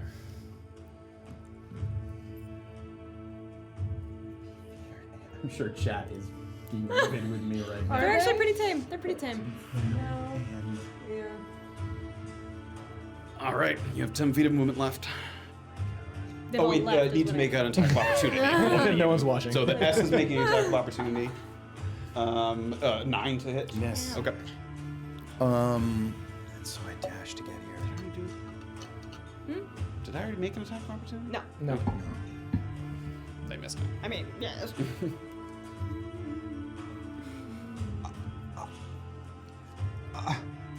Clear your mind, Graven.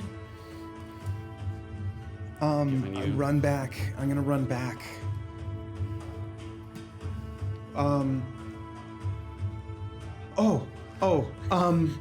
No. I'm gonna go past it right. If I've got 5 left or 10 You got 10 left. here, Mm-hmm. and the W. You reach out. Shut up. Goes up in Okay. the sky. Okay. And it flies in the direction of the altar. You got it. Okay. Oh my God! Why was that so hard? You're under a lot of pressure, that's why. Okay. That is the end of your turn. Yeah. That's the end. So the spectral V comes in first, and this time it, again, sort of a humanoid figure, but its head split right down the middle into two kind of hanging shapes. So two halves of its head kind of move forward, and it tries to envelop you. That is a 17 to hit. Yeah, that'll hit. Oh my god. You take 5 necrotic damage. Okay. The essence being torn from you as it clamps down. Now the S, I don't think can reach you. 20 dash 5, 10, 15, 20. Ooh. What kind of a gap does this look like here? Jumpable, but bigger than the one you did last time. Yep.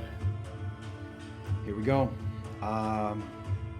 Disengage. Okay. And 10, 15, 20, 25.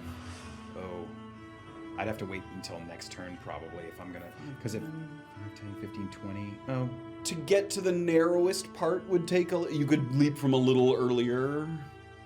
Like, could I go through the Z kind of without touching it? As far as you would definitely touch it. As far as you could tell, anytime you even, as soon as you touch the letter, it started to react to you. So you can pass through it, but it would presumably react from what you've seen so far. From my experience of them forming, does it seem like I would have a moment to kind of through it before it corporealized and reached out to me? If you were quick enough, perhaps? Oh shit. There's a lot of ifs there, bud. Oh my Sorry. God. Okay. I'm gonna disengage and I'm gonna sprint straight through. Okay. And as I'm running, kind of call out in his direction, "To be feared and welcomed." Graven starts to run, and he's shouting, and you can see like the nipping bits of these lettered creatures like reaching out at you, and you dodge out of the way of one, and the S kind of sticks its head forward, and you leap over the biting S, and you get to the Z, and you touch the Z, and it immediately starts to form into, again, kind of a misshapen creature in this lettered form, and you finish, "Welcomed!" I thought it was well poked. Yep. Yep, that's it. Yep. That's it. That's what I said. Retro. To be fair and well poked. And you're back in the room, and he has his hand around your finger again, and as if nothing happened, he finishes the rest of the prayer. Oh shit. To be feared and welcomed. To be feared and welcomed. And he pulls, and the ring slides off. And you can feel, even though the ring itself doesn't remove the curse after being removed, you feel a burden lifted. A weight no longer on your shoulders, a connection to this attuned item that has snapped and broken.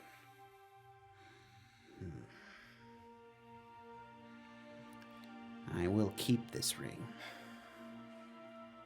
Grom Legale demands it be destroyed, for it is capable of granting the power of death to those who are not worthy of wielding such magic.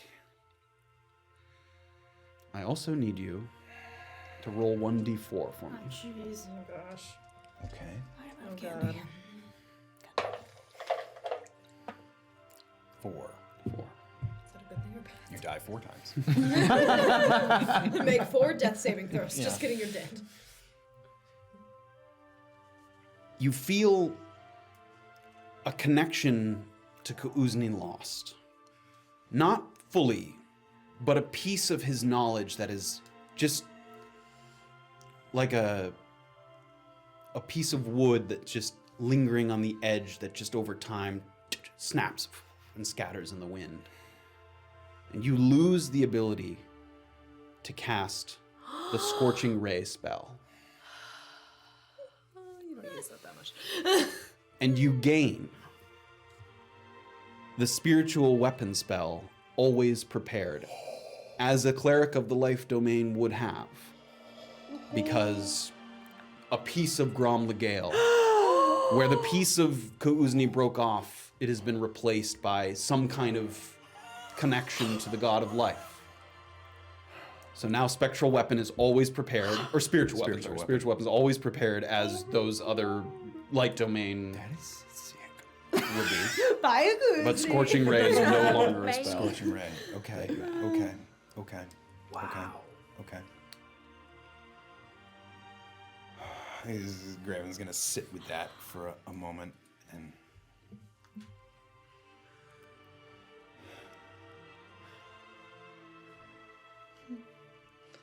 I can't offer you much in the way of payment. But if you would have anything of me, We have already taken what we want. Oh my god. For Kauzni to be weak and Grom Legale to be strong, that is payment enough. very well. Now go, Graven of Kauzni. Look for further opportunities to let the power of other beings beyond the mortal world to fill these fissures that your god has cracked open in your soul. You must, or you will break before you can live the life you wish. Oh god. Super cleric. Thank you.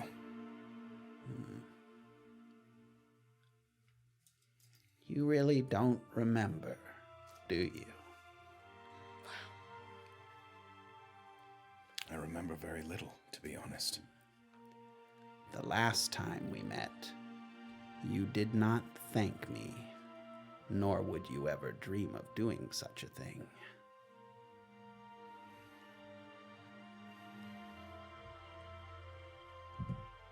Did we fight? And he smiles. Yes.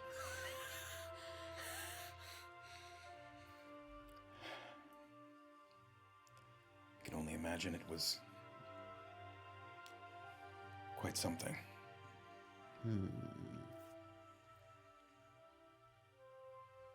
A rematch someday, perhaps. Yes. Perhaps. I am old, and I must sleep. Rest. I imagine I'll be seeing you again. Picks up the candle, shuffles slowly over to the door. And just as you're passing through the door, you hear the and the light goes out. Graven comes out of the door, kind of standing fully tall. And for Graven, feeling like hours had passed, for Orba was 10, 15 minutes that Graven was inside. Hi. Hello. That was fast, and you look well. Yes, quite successful. Yes. We should go, though. Okay. Is and Orba's gonna look and see if the ring is on him anymore? or- His hold over me is gone. The danger is gone. Wonderful news. Let's go. Let's go get some sleep. Yes. Okay. Well, A little bit of it. a little bit. Little bit. Yes. Yes. I say he has no hold over me. If he keeps his word, we will be keeping away from each other. So, Oh, okay. Got it. Yeah. but I'm gonna describe him to you. Oh, okay. So- if I mean, you for didn't any see any reason. of his like skin or anything. You've seen right. him a masked figure. Yeah, in a just cloak. masked Yeah. figure. I mean, you can And he had- describe Yes. the clothing he was wearing. Yeah, but- and I saw like the color of his hands and such. Okay. Describe what I know. This build and color of his hands. Okay. Seemed human.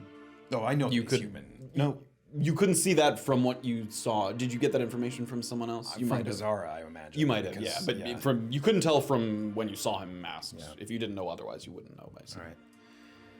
Yes. Yes. Right, so look out for a masked figure.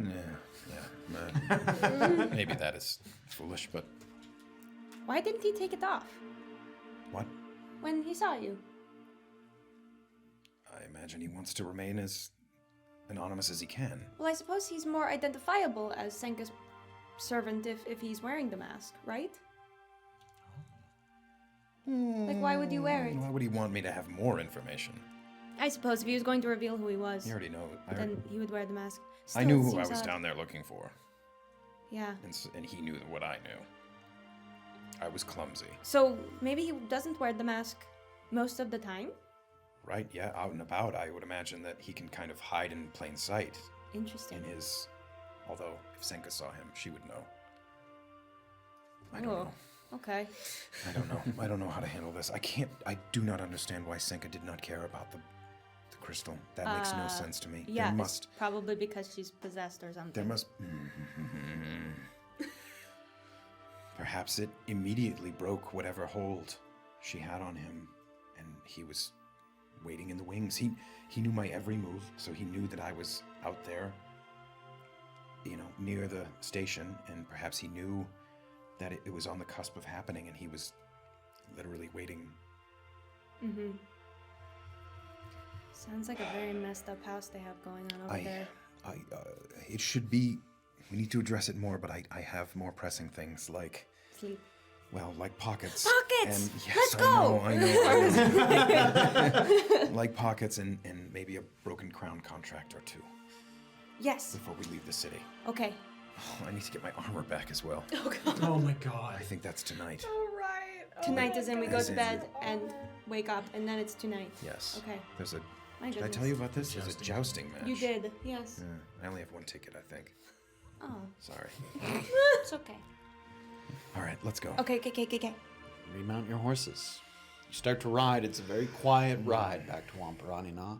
The roads between Nagarwas and the coastal township, not so traveled here in the deep night. I mean, you will be getting back to Wampiranina around 5 in the morning. As the sun rises. Taking a nap, baby. So as you kind of are just starting to reach the city limits, in fact, just as you're starting to reach it, activity's just starting to pick up. You start to see some early wagons that look like they're departing from Wampiranina in the direction of Nagarwas and the other townships. So you get there, a little bit of red sun on the horizon across the water. It kind of slopes down toward the coast, so you have a view of the sun coming up over the buildings. And you see some way out in the distance, some of the larger ships that are kind of coming in for an early port to be loaded and unloaded in Wampiranina. You get back to all hands on deck. You find your way in. Only the most regular and drunkest and passing outest of patrons still left within the bar. Vayne Mohawker's not there to be seen anymore. You do Saddest not see folks. him, as far as you can tell. Indeed. Have we been seeing Hatchet this whole night, by the way? Not since you got back. From destroying the crystal? Yes, Okay. not since you got back from that. Yep. Fucker owes me some money. Some Oh, money. yeah. And I have a promo code. Yes. Right. Anything you wish to do before heading up the stairs? Oh yeah. We have the key. It's 5-ish. No. Especially if we don't see anybody of note in the Not that you can do. room, yeah. Yeah. Even Brick's not there. Like he seems like he has a younger boy who watches the bar at the sort of least busy hours of the evening. All right, I really only have time to just rest my eyes for a little while before I get to the tall ports. Of course. Is there anything you need to do in the morning? I know we try to stick together. No, I'm here to help. Whatever people need. Okay. You're welcome to come with me if the other two usually have designs for you in some way. Yep, So, usually. but But you're it's welcome right to at come the with port, me. so you're like right nearby. Yes. Okay. Great. All right. Let's get a little shut-eye. Okay. Before we go to bed, Orba's just gonna write a quick note and put it under their door, just Okay. saying successful resting till 8 a.m. or something.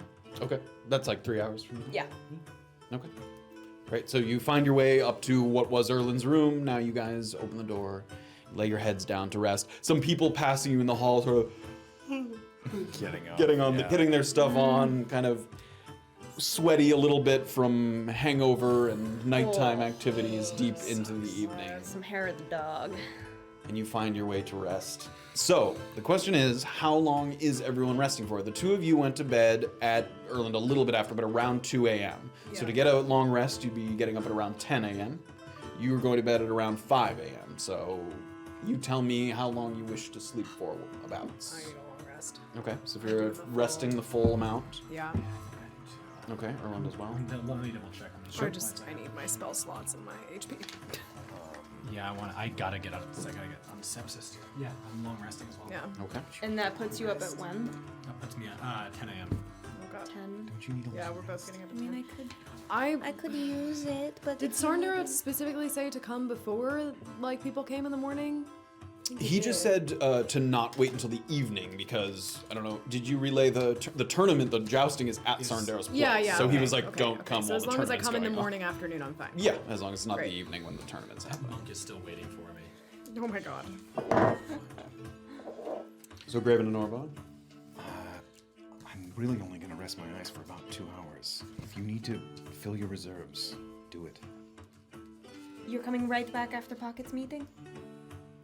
I have no idea what I'm going to learn there. I will promise nothing. Well, I hate that answer. But okay, maybe I will be of more use if I'm rested. So do your thing, but try to come by and let us know. I'll come back and report. Yes. A long rest for me is like I'm waking up at 1 like o'clock. 1 p.m. I need you to pretend to be a mutant for me. I know. Orba's gonna start a long rest with no intention of finishing it. Wait until someone shakes you. Yeah, exactly. I'm gonna say if you go with the intention of taking a long rest and you're not like going to bed with that intention, someone will need to wake you or you'll probably sleep. That's what you I won't mean, just yeah. be like, I want to wake up now. No, yeah, Okay, she's gonna great. rest. But if someone Resting wakes with her the intention of a long rest. fuck Sure. up. All right, everybody take your long rest. Graven, you can take a short rest. You have enough time. And when are you getting up? Like, Oh my god, you're really... yeah, Goes down 8. 2, man. Okay. So you sleep for a couple so hours. like 3 hours, 2.5. Do I have the HP that I gained and lost in that You fight? do. Okay. Really yeah, I'm just interesting. gonna use like the last 2 of my Hit dice. hit dice. Yeah. Great. So full heals for the long resters. Although Orba, keep track Yeah, in I case have somebody wakes you. Keep track of what your HP was at or whatever. Long rests for Erland and Safira. So that's The sepsis draining itself from your skin as you wake up, no longer bearing the sort of marks of plague or. Oh god, I'm gonna run into one of those guys and maybe like, hey, what happened? You're better now. What healer did you go to? He did great work. Yeah. Marvin Bishop. Bishop, I've been telling you, he got into healing. D8. Oh, hell yeah. You've been misinformed. No, sir. You've been misinformed. Oh, he's like, I know that guy really well. Yeah. It's the studio and the cup. I healed too much. I'm too healthy. Yeah. I just rolled Graven 16. dies I because have charcoal and collie pellets. Gotta get 6. turned around. 16 plus 6 is That really is 22. I just gained 22 Well, HP. I'm out of gentle flavors. Cliff better. No, you have some gentle. I believe it. Not high ones anymore. You don't have any mediums. I don't have mediums or high. You had a high I don't think one? we had a high one. No, we never had a high. But I don't have either. Mourn what has never been lost. I didn't have high then, but I still didn't know. have it then, but I did have a medium one. Oh, what do you have to do to get a high gentle flavor? And as Graven sleeps, you also kind of run that prayer through your head a number of times. Sort of that, especially that ending portion. Protect us with devotion, warm us with spirit. Your vitality is to be feared and welcomed. Give me a religion check as you're sort of in your sleep. Yeah, I was gonna say I'm gonna also concentrate on that thing, the circular kind of wheel motion. Nice. Religion check, you Yep. said? Religion check. 8. 8. Feel like maybe you've heard that before somewhere, but you're not entirely sure where. Just sort of something that you had that impression that you, even maybe not super recently, but since your travels with your companions, have heard that, but unable to place where that is. Yeah. Just kind of feeling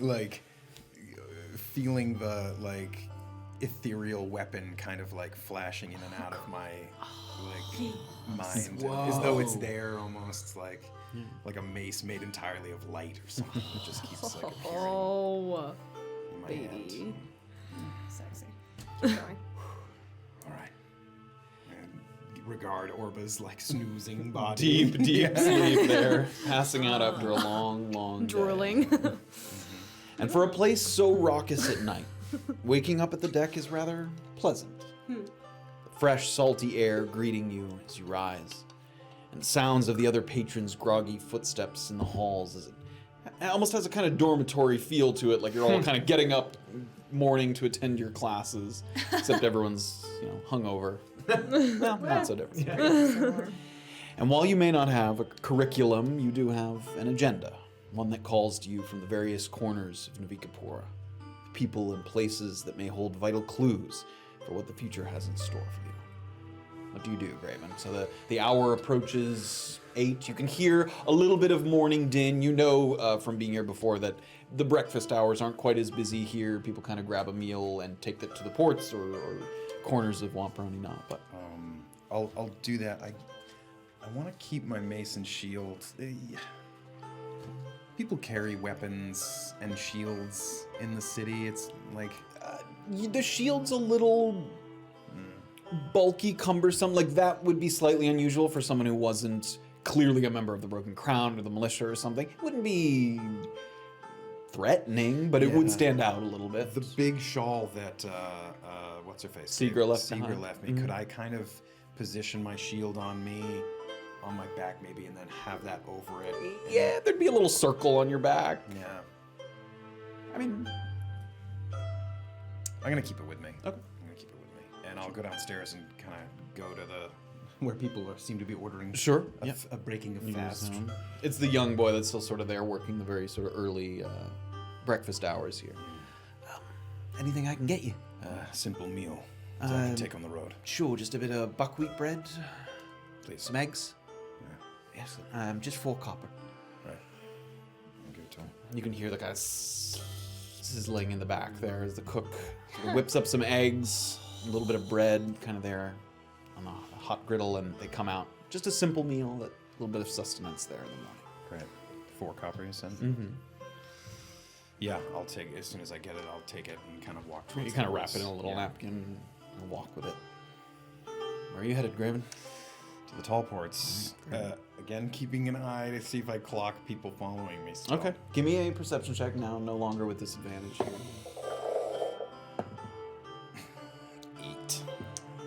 8. You don't see anyone. The streets are a little more crowded now, so Yeah. it certainly would be easier for someone to move about without sort of being suspicious or sticking their head out. However, no one catches your eye. It's possible that some word got around. If there was a bunch of people following you, as there was the night before, you feel like you might have seen someone here or there. So either the crowd has thinned or word has gotten back. You're not sure which exactly. I want to keep an eye out for that because if I can get close to one again, Okay. I would like to Yeah, know. you definitely don't see one that's lurking close enough to approach. Okay. You head in the direction of the tall ports? All right, start to head in that direction. We're going to jump forward a little bit and have the waking hours here for Erland and Safira. Getting your bearings at around 10 a.m. and once again, a little bit of activity downstairs and in the rooms across the hall, doors creaking, open footsteps, heavy boots, people kind of hopping down the hallway and putting boots on at the same time as they might be late to their job at the ports. Am I waking up in bed with him? We're in this one. Yeah. So I'm gonna kind of like when I get up, kind of like climb over him to get off the. And I'm gonna go to the door to like look, cause I suspect that there may have been some kind of like note or something left. So I assume You see the note on the floor? All right, I'm going to pick up the note. Accurate now What and does it good. say? Oh, it was just- said like waking up at 8 a.m. and we were successful. But now it's not accurate because I changed my mind. Oh, great. Well, okay. Oh, in parentheses it says now it's not accurate. Oh, brilliant. Subject to change. Success. Orba says success. So, problem solved. Problem solved, I suppose. Now more problems. What are your problems for the day? Well, okay, yeah, we'll start with mine. So my problems for the day are supposed to see Sondero I'd like to do that because it didn't go so well for me the first time, and I'd Sure. like to get it right the second time. So that's in the west. Yeah, so I have to go there, but we also told Orba, and I said to Massif that we were going to do that other thing. I don't know if that's going to happen today, but we're going to go explore the outpost. I don't think we have time for that today because I also need to talk to Mohan Fowler. Right, I can't go on that anymore. Because of... Because of... Right, what else is there? Everything else? I mean, how... You know Do what I that reckon- is. Yep, you know what that is. Fuck's sake! Well, that could have gone better. So, They wanted to put one on Orba and myself. I was able to She doesn't negotiate have it one. so that I just had one. oh, brilliant. We owe 400 gold to the Broken Crown, I think you mentioned that, yeah. and 30% of all further contracts will be going to them. Oh, And then I get... so how many This contracts does that mean we're going to have to do? I mean, I suppose it depends on how much they pay. Fuck's sake. But Orba was very specific in saying that I can't join on this particular one. Orba seems to have some plan No, to... it doesn't particularly matter because he doesn't have to sign off on it. We don't necessarily have to go with him. We can go on our own. That wasn't a requirement. I mean... So what is it you need to find on this mission? I honestly don't know if it's better to go with him or without him, because if you go with him and, you know, according to what Massive suspects, he suspects that the Broken Crown and Void 2 could be collaborating in some capacity. So if I go with Orba, and Orba's a part of that in any, you know, capacity, which I don't think he necessarily is, but if any of the men that he brought along with him were... Slow down. Then... he, you know, it might be worse for us. He might obscure information that we find at the scene. If any information that we find does implicate the Broken Crown working with Void 2. So maybe it's better that we go alone, is what I'm saying. Well, we leave Navikapura, I believe, at some point in time tomorrow, right? I believe that's We right. were supposed to, yeah. I don't know what happens if we don't. No, we must. That's what we've all been contracted for. Okay, well, that's too much stuff to do in one day. So then it sounds like perhaps this evening or later this afternoon, we should attempt to go on this contract before Orba and his men proceed. I suppose, but I have to talk to Mohan Fowler before we leave. I can't leave here without having talked to him. That's an important conversation for me. Right. So, and we wanted to talk to Vayne fucking Mahakra. Vayne Mahakra too. Fuck's sake. All right, Can't keep them all straight. Okay, I need to head west as well, so perhaps we see if Vayne Mahakra is available, because he's somewhere near here. Okay, and then I can go to Sorandera if he is. Sure, after. perhaps... Have you used your Steedaway pass yet? Oh, yeah. Well, perhaps we can... It might be open today, actually. Oh, right. Well, I suppose we could just pay. Or we can negotiate our way in if need be. Let's see if Vayne mean, let's not Mahakra's- bank on that, Let's but see yeah. if Vayne Mahakra is having breakfast, perhaps downstairs. Oh, that'd be brilliant. I mean, that'd be right convenient. Or So, where we could find him. I need breakfast. I'm going to get dressed and, yeah, let's go. I mean, we've got a ton to do today. Absolutely a ton. bed, still in his travel attire, like, ready. And Safira's gonna kind of like get herself a little. I might splash some water on my Sure, face. there's a little We have, wash basin in the corner. Yeah. And then, How do I look? Better than yesterday? I'm gonna kind of give him a up and down. Does he look? The sort of veins and discoloration in his face has faded. Yes, the skin intonation looks normal.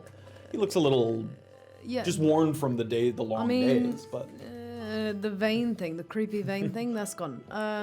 So right. that's good. But you look tired. I am. Right. Breakfast. Breakfast. two of you head downstairs once again. Just a few people enjoying a breakfast meal here. The young boy at the counter, sort of something I can get for you. Yes. Breakfast. Yeah, just bread and eggs, buckwheat bread and eggs, if that's all right. Yes. Sounds brilliant. Yeah. 4 copper per. Right. Okay. And I'll That'll just be go out in ahead just a and minute. pay. I'll before Erland gets his coin purse out. I'll just go ahead and pay. Sure. Erland's a little slow to his coin purse, seeing if she'll pay for it. 4 copper, you said? Yeah, per meal. Per meal. Okay. I flipped right past my coin Money purse. bags over here. Yeah, you know what? You know And it looks what? like they know that, people come in and out here and grab food. The food is like, Yeah. they don't have to wait for an order. They're just making batches of it, so it comes out very quickly. Boy, do you know Vayne Mahakra? Sure, yeah, everyone knows Vayne. What does he look like? Goliath, sort of tall. He's got hair on his head, which is unusual for a Goliath. I saw him yesterday. I don't look around. He's not here, is he? He's not in here. Do you know where he works? Just left. He had breakfast just a moment ago. Oh, shit. He works at the toll ports, yes? Yeah, he's probably on his way there. All right, try and catch him. Thank you. Thank you. Gonna sort of grab the bread and eggs and sort of Hurry as you guys are walking out with your meals, he's sort of, Everyone on the move today. sort of sits back. so kind of rushing towards the shortest route to the toll ports. Okay, you guys kind of bust outside, sort of hot eggs in hand here, munching a little bit. Give me perception checks, both of you. Come on. Give me an egg handling check. Like one of those dogs. Don't worry, I got you. I got 9. you. 23. 23. Standing out among the kind of line, there's the road to the short ports goes right along the bank of the river there, and crowds are moving pretty busy along this road at this time, but sticking out well above the crowd is someone that's at least a foot taller than your average citizen. Kind of mop of hair on his head, Goliath, gray skin that you can see from the back, tattoos that run down, but they're mostly covered by his hair. Good point. I hope you see Erland, look! I didn't see this guy. Erland, I can't see him. He's gone. I'll find him anywhere. No idea. We'll never find him. No idea. Look at me. I can't see No you. idea. I think I see what you're saying. You do, in fact. He looks like he has like a bag slung over his shoulder. Like he's How kinda- close to the toll ports are we right now? I can bring out the one right now. Like, are we grabbing him like right at his place of work? Is it like far enough Can you away just that we move can? those minis there? I'm just gonna put this on top. Come on, S. It's deep. So the Stuffy. no, get that in frame a little more. Do not be feared. To be feared. That's like what you see when you walk in. So all hands on deck is right here, if I'm not mistaken, or it's one of those two. It's either that, yes, and then the short ports are right here. So he is walking this way because he has right, to you go have to to the walk bridge around. and then go around. So you guys are walking along the bank of the river toward the bridge. Great. Okay. So it's not right at the short ports. There's a little bit of a ways there. I'm gonna sort of tap Safira and sort of hustle up to him. Sure. Excuse me, Mr. Mahakra? Yeah. Sorry, Sarandero said we should probably talk to you. Just catch you on your way to work. You did? You trained with him, yes? Sorry, we can walk while we're talking. Yeah, I'm supposed to be at work soon. Yes. Right, sorry. Sorry, we can. In the time that it takes to get to work. All right. You Free to walk where you want. you trained with him, yes? Yeah, I was briefly enrolled in Sarn's program, sure. It was the accelerated program that uses myconid extract, correct? Yeah. And even though I left the mountain tribes, I'd sometimes get that itch to be out in the wilderness, you know? Right. Me versus nature. Sure. And for a while, I toyed with the idea of becoming a full-time bounty hunter. I'm not useless in a fight. I know the North reasonably well. Still, I thought I could use some real training. And while it wasn't cheap, I'm not much for fancy things, so I've saved up a bit. Decent sum working for the GV, and I was interested in his great weapons program. That's what I went to study with. Right. Well, I'm sort of curious because Sarandero has offered me to train with him, but I would have to do the accelerated program, and Why did you stop? The use of myconid extract concerns me. Yeah, I know that the myconid extract in the program, some people worried about it, but look, I figured who gives a shit, right? People use it all the time. Doesn't seem to be much of a problem. Sarn's well respected. Seemed to be a no-brainer. Why would I do something that takes months when I could take a couple of weeks instead? The training was going fine. And to be honest, I felt fucking unstoppable. I mean, I'm serious. It felt like I was retaining information and improving my reflexes at an impossible rate. I mean, the guy knows his stuff. Sarn was a good teacher. He pushed me just hard enough and never felt like I wasn't getting the most out of our sessions. And then this one time, I don't know, a few hours after we have these regulated meals when you're on the accelerated program, right? You don't want to take too much too fast. And I took a bit more of the extract as I was instructed. And then, I don't know, I felt like absolute shit. My vision blurred, fingernails got dark. Swear I could feel my blood pumping through my veins. My whole body was clogged up.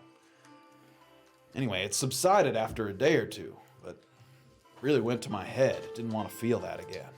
Of course not. That sounds awful. Did the reason for stopping seem true to me? Make an insight check. It's hard to 9. Yeah, it's hard to get a read on him. I mean, you don't know him very well, so it's hard to tell what to look for. But Did they send you to any healer? Did the sort of symptoms sort themselves out? yeah, Sarn's got some medics that took a look at me, and they weren't entirely sure what happened. They said give it a little time to see if it passed, which it did. Like I said, it was mostly a mental thing. Physically, I probably could have jumped right back in, but every time I picked up a sword again, I don't know. I didn't want that feeling. So you didn't take extract again after the sort of adverse side effects? No. And it's quite popular, right? Are you the only one you know who had these sort of negative side effects? I don't know how popular it is, mainly because it's just expensive. But I don't mean the use of myconid. I mean that Sondero's the treating... accelerated program. Yes, the accelerated program. Yeah, I mean, other people do it. There was other people in my class. They didn't have a problem. Did they warn you about these effects before you took the extract, or no? Never said anything of it. So Sarn seemed surprised. He didn't seem like it was something he'd seen before. Right. And no one talked to you afterwards? Talked to me in what way? Plenty of people checked in to make sure I was all right. And you haven't felt anything since? No. Sarn himself was apologetic as hell. I mean, said it must have been a bad batch.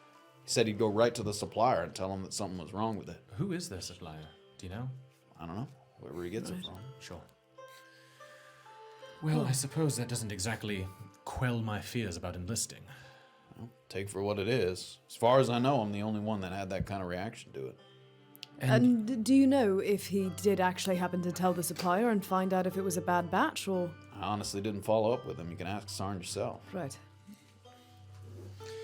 And you haven't felt any symptom... Look at my notes. You have... Wow. It wasn't! It's like the one page no one's allowed to look at.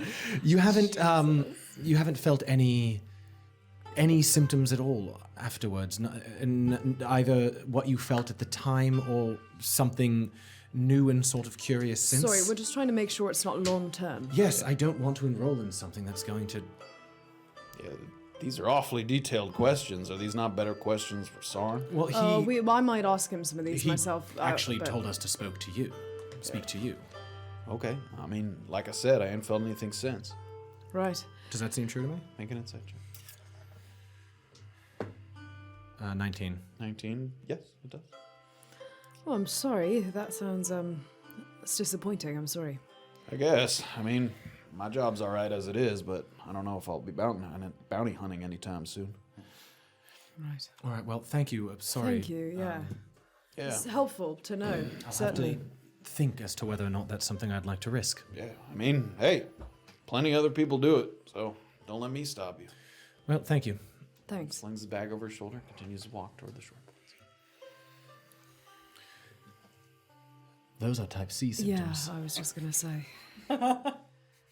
So, I'm... He literally takes one step away and he's like, that dude's poisonous. He could turn into a Mike at any given moment. So, We're going to sort of like walk to, we're just going to turn off to some other... when I go to see Sarndera, that was fortuitous that we ran into him, because I'd like to now ask Sarndera some questions. About what? I want to ask him, I'm going to say I talked to Vayne with you. Sure. And that he mentioned something about a bad batch. I want to ask him who his supplier is, all and right. if he found out if it was... Obviously, we know that that's not what happened, but if I frame it that way, maybe I'll get some answers. I mean, I don't know. Sure, I genuinely don't think San is doing... I don't- Let's, I'm going to start walking towards the Steer Way entrance as we're talking here. Sort of walking up that northern path there and then breaking a little bit. Wait, is that where is Sarndero again? Far west. All the way on the Yeah, opposite gosh, side, not okay. Upa. Yeah. I don't think that Sandero is intentionally poisoning anyone. I think that No, there's just I a lack don't of get that information impression. about...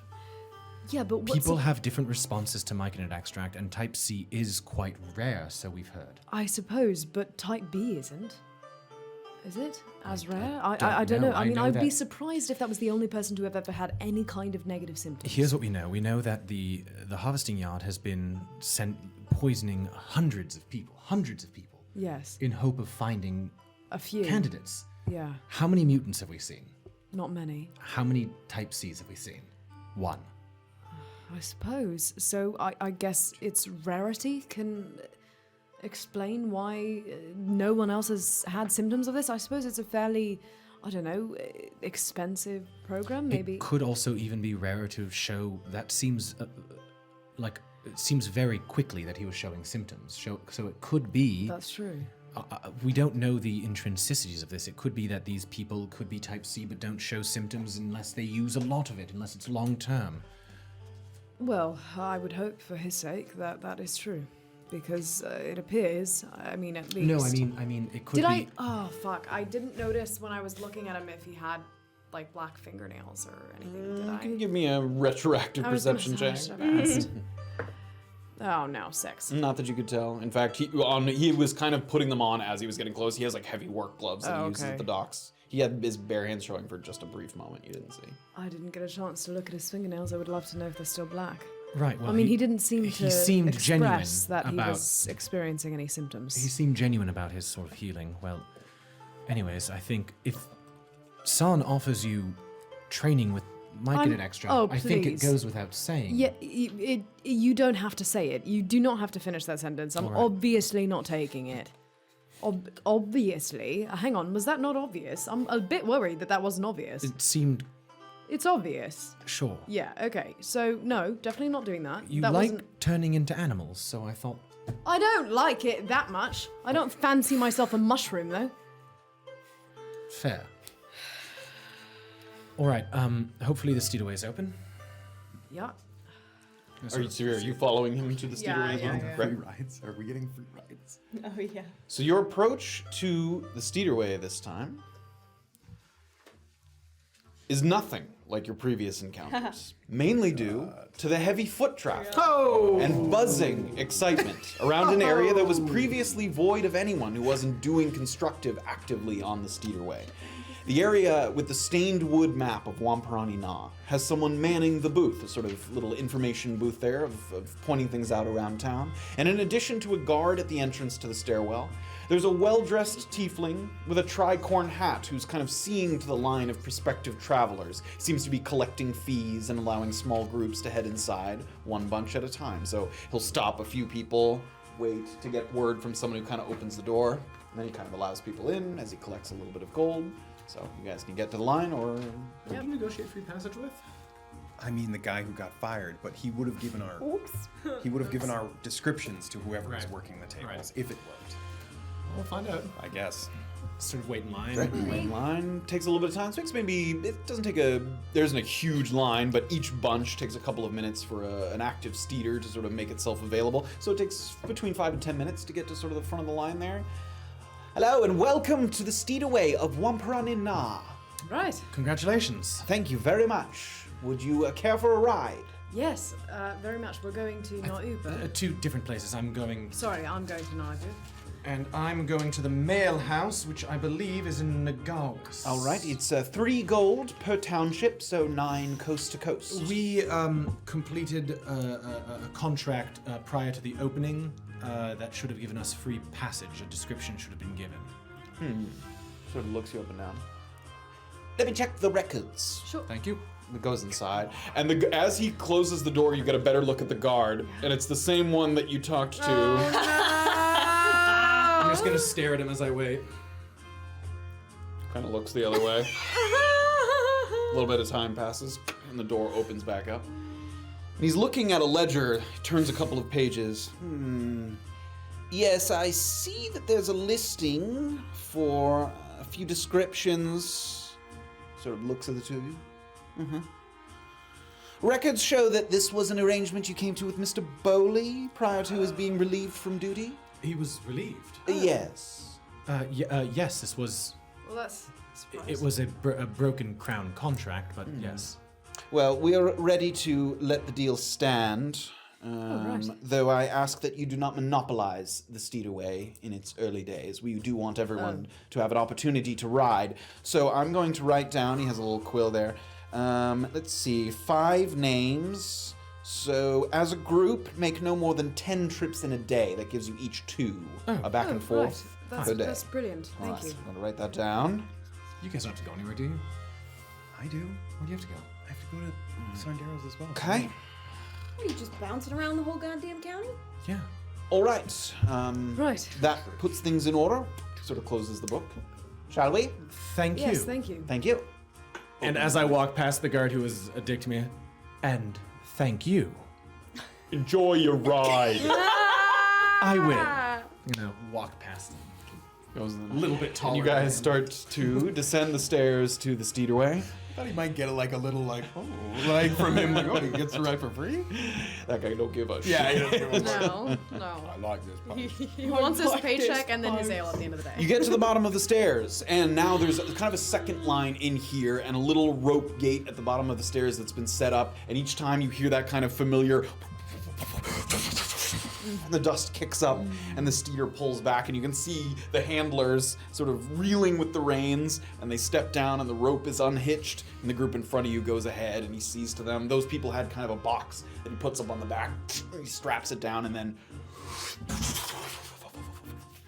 and the footsteps fade into the distance. A couple times, just like a subway tunnel, on the opposite side you hear kind of the something coming in from the other side, more dust kicking up. You get to the front of the line. It's not Handler Birch, but another person steps down. What was the point of me? I don't want him. Hello, I'm Handler Roomhilt, and I will be your handler today. Where are we going? 2 different places. Alright. I'm going to Nauba. And Alright. I'm going to the mail house in Nagarwas. Excellent. Shall we? Sure. Have you already ridden today? Not today, but we've ridden before, so we're familiar. All right. How did you find it? Brilliant. And Safira's gonna kind of look at knowing how to do this, because Birch taught me it. Can I kind of touch You the go reach. gently? Oh, don't do that. Oh, sorry. Just like them. Handler Birch, I'm not sure, taught me how to... Make a persuasion check. Never mind. No! Oh god, I have... No, that's 2. We ask that you keep your hands to yourself. Sure. Please. And he helps you up into the seating area. What are you guys taking with you? You just have like your bags. I have my bags. Great. I have Just my your bags standard in bag. Yeah, I don't have... Yeah. You didn't like take your saddlebags with No, you. mine are still new, but Great. Oh, shit. Because it costs. sad It's, horse. sorry, he has to strap luggage my- into the back. But if I you think just I have your paid for backpack. one extra night. So he pulls his straps close, puts his little goggles that he has on, keeps your mouths closed and your eyes forward. Okay. Here we go. And the steeder goes flying through the tunnel. The lights passing by you on either side as these lanterns kind of fill the tunnels. And it's only a very short while till pulls to a stop at the first township over.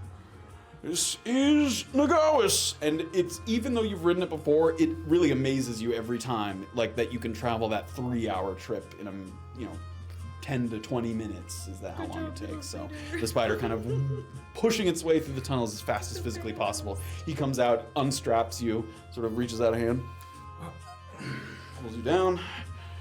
Enjoy Nagarwas. Thank you. I might see you in Nauba. If I don't, Yeah. see you back on the coast. Okay, we're meeting at the deck. We'll meet at the deck. Okay, right, be safe, because strictly speaking, He you weren't needs to supposed to, go. split up. I know. Goodbye. Holding up the steed away.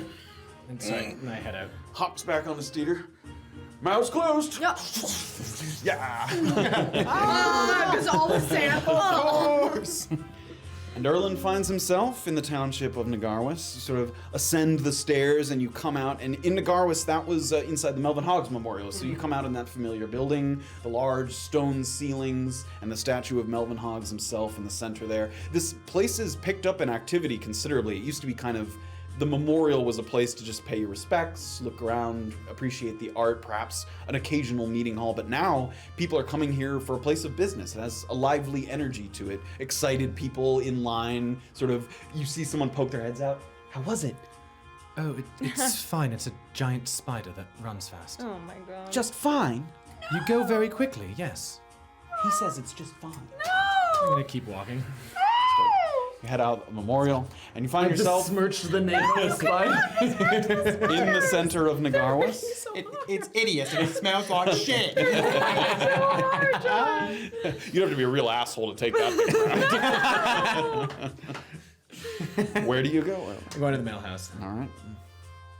So the mail house at this time of day, which now you woke up at 10, is probably 11 o'clock at this point. Didn't take too long to talk to Vayne Mohakra, and then find your way to the Steederway, find your way to Nagarwas.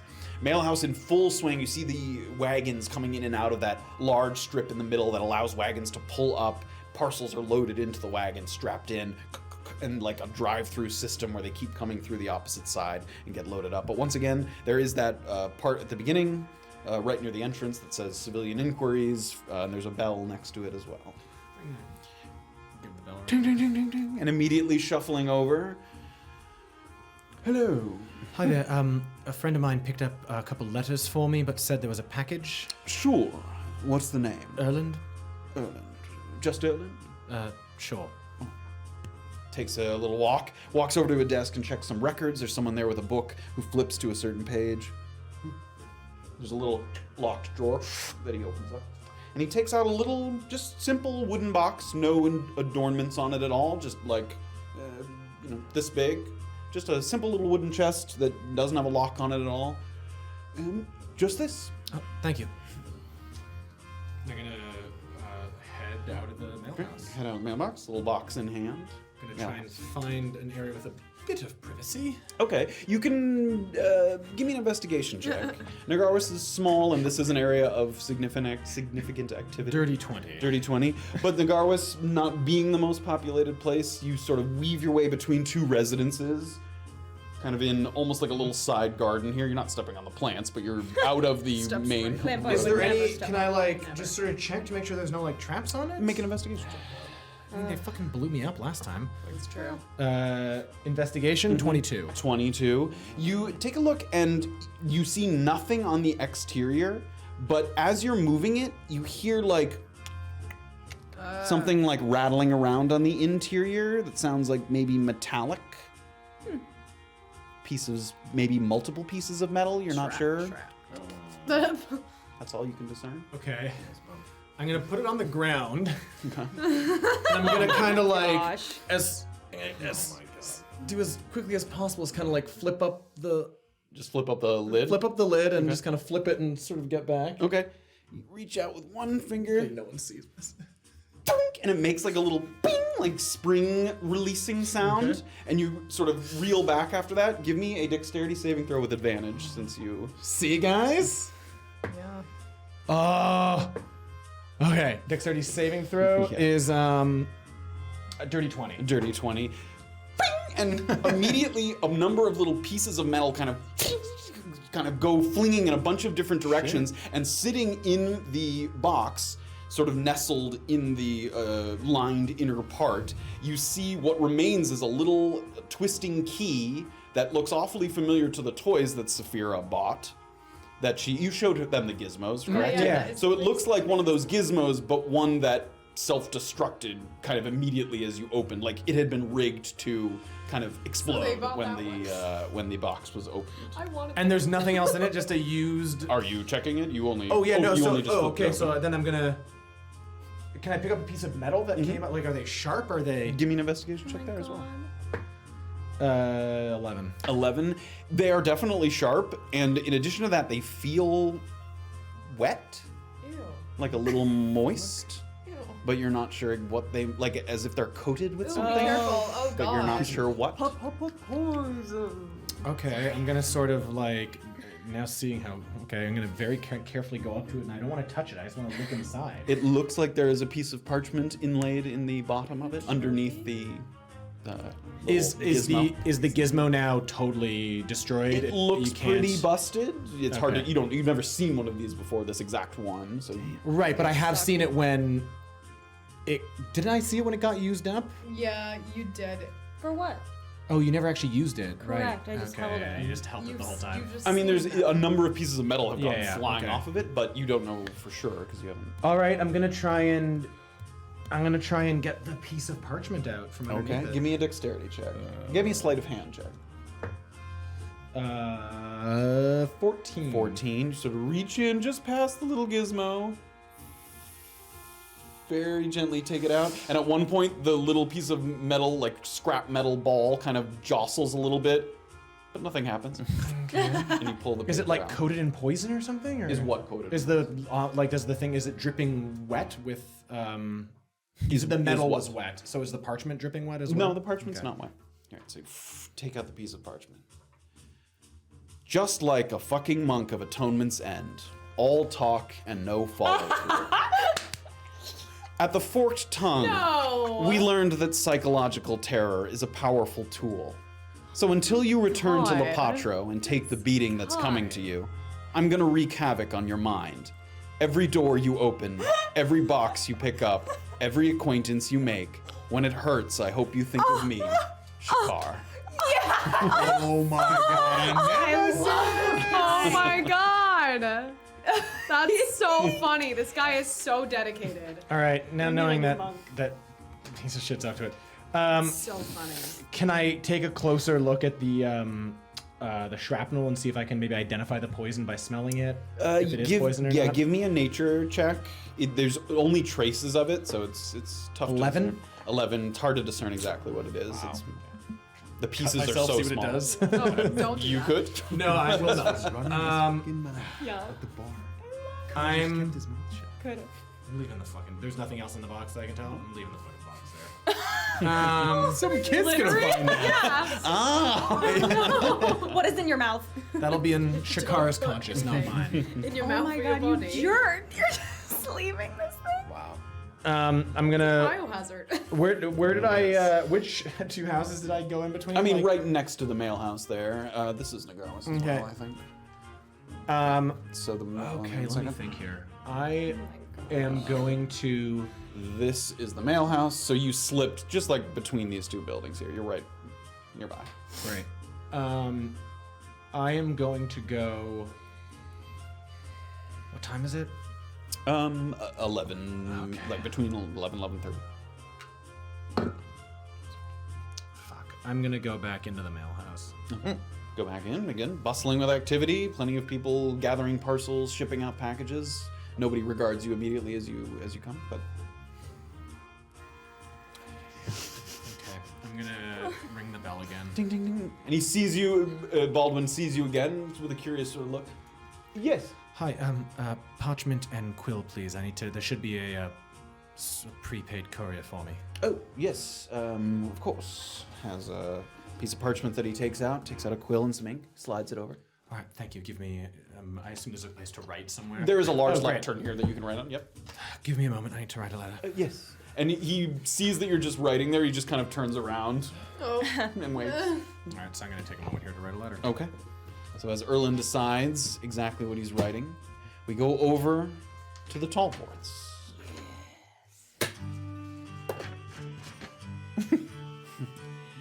As you've come to expect, the tall ports have no shortage of ships coming in and out.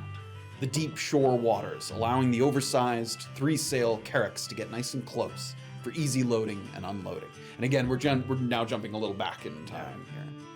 Despite the varied appearance of the ships, there is one boat on the north end of the piers that stands out with its unusual appearance. The cloth of the sails is a vibrant burnt orange, and there's some smaller masts that jut out diagonally from the hull, almost like wings or fins, something that seems to have been designed for particularly troublesome or unusual wind conditions. Civilian activity is concentrated to the open area warehouses across the boardwalk, same place that you went to originally file to be a visitor aboard the Samicha. And there's several lines that lead up to seated bookkeepers, helping business run swiftly and orderly. Yeah. My understanding from when I filled out the form, I should be able to just go straight to the ship. That you would need to report in first. Check back to where I filled Yes. the form. Okay, I'll head straight there. A little time passes, you wait in line, people either getting forms to ship themselves out to be able to board as a passenger or to load goods onto the ship. And you get up to the front and there's just a man with sort of small pair of spectacles there. Yes, what can I do for you? I'm here to visit aboard the Samicha. Yes, did you fill out a form already? Yes. What was the name? Graven. Graven Ilvigo? Yes. That's what it... Graven Ilvigo? You did sign it, Graven Ilvigo. I did? Okay. Yes. I don't. Oh, I did. Okay. Yeah. Okay. I don't remember putting El Vigo, but I did. Yeah. I'm like, I don't even recognize my own handwriting. I'm like, Wow, I really can't read. It's like, yeah, letters make no yes. sense. All right. Okay, you've been given express boarding, so you can head right on to the Smeacher. He takes a little kind of stamp, stamps the form. Give this to them at the Smeacher. Thank you. Have a nice day. Same to you. Make my way. All right, you walk along the edges of the tall ports here, the boats, you push past the people. You see Vayne kind of, actually, Tom, no, you don't see Vayne. You see a couple other guys, Vayne's friends, Mott and, I can't remember the other lady's name. The people that you played cards with. Yeah. You see them out working, clearly taking one of these shifts out here. And as you're moving along the piers, you look like you're looking around. And as you look out to the north end of the piers or the north end of the boardwalk, you can see a sign that says Saminsha Boarding. That's a little kind of white banner with black lettering painted on it. If I make eye contact with either of the friends, I'll just kind of give them Okay, sure. We'll say that Mott kind of catches your eye. regard, He's kind of carrying a box up to one of the larger ships. but keep on. Right? You know? And there's a pair of guards there. There's a wooden plank that runs from the boardwalk up to the edge of the hull, and two guards stand there. Hold up. You have your form? Let me see.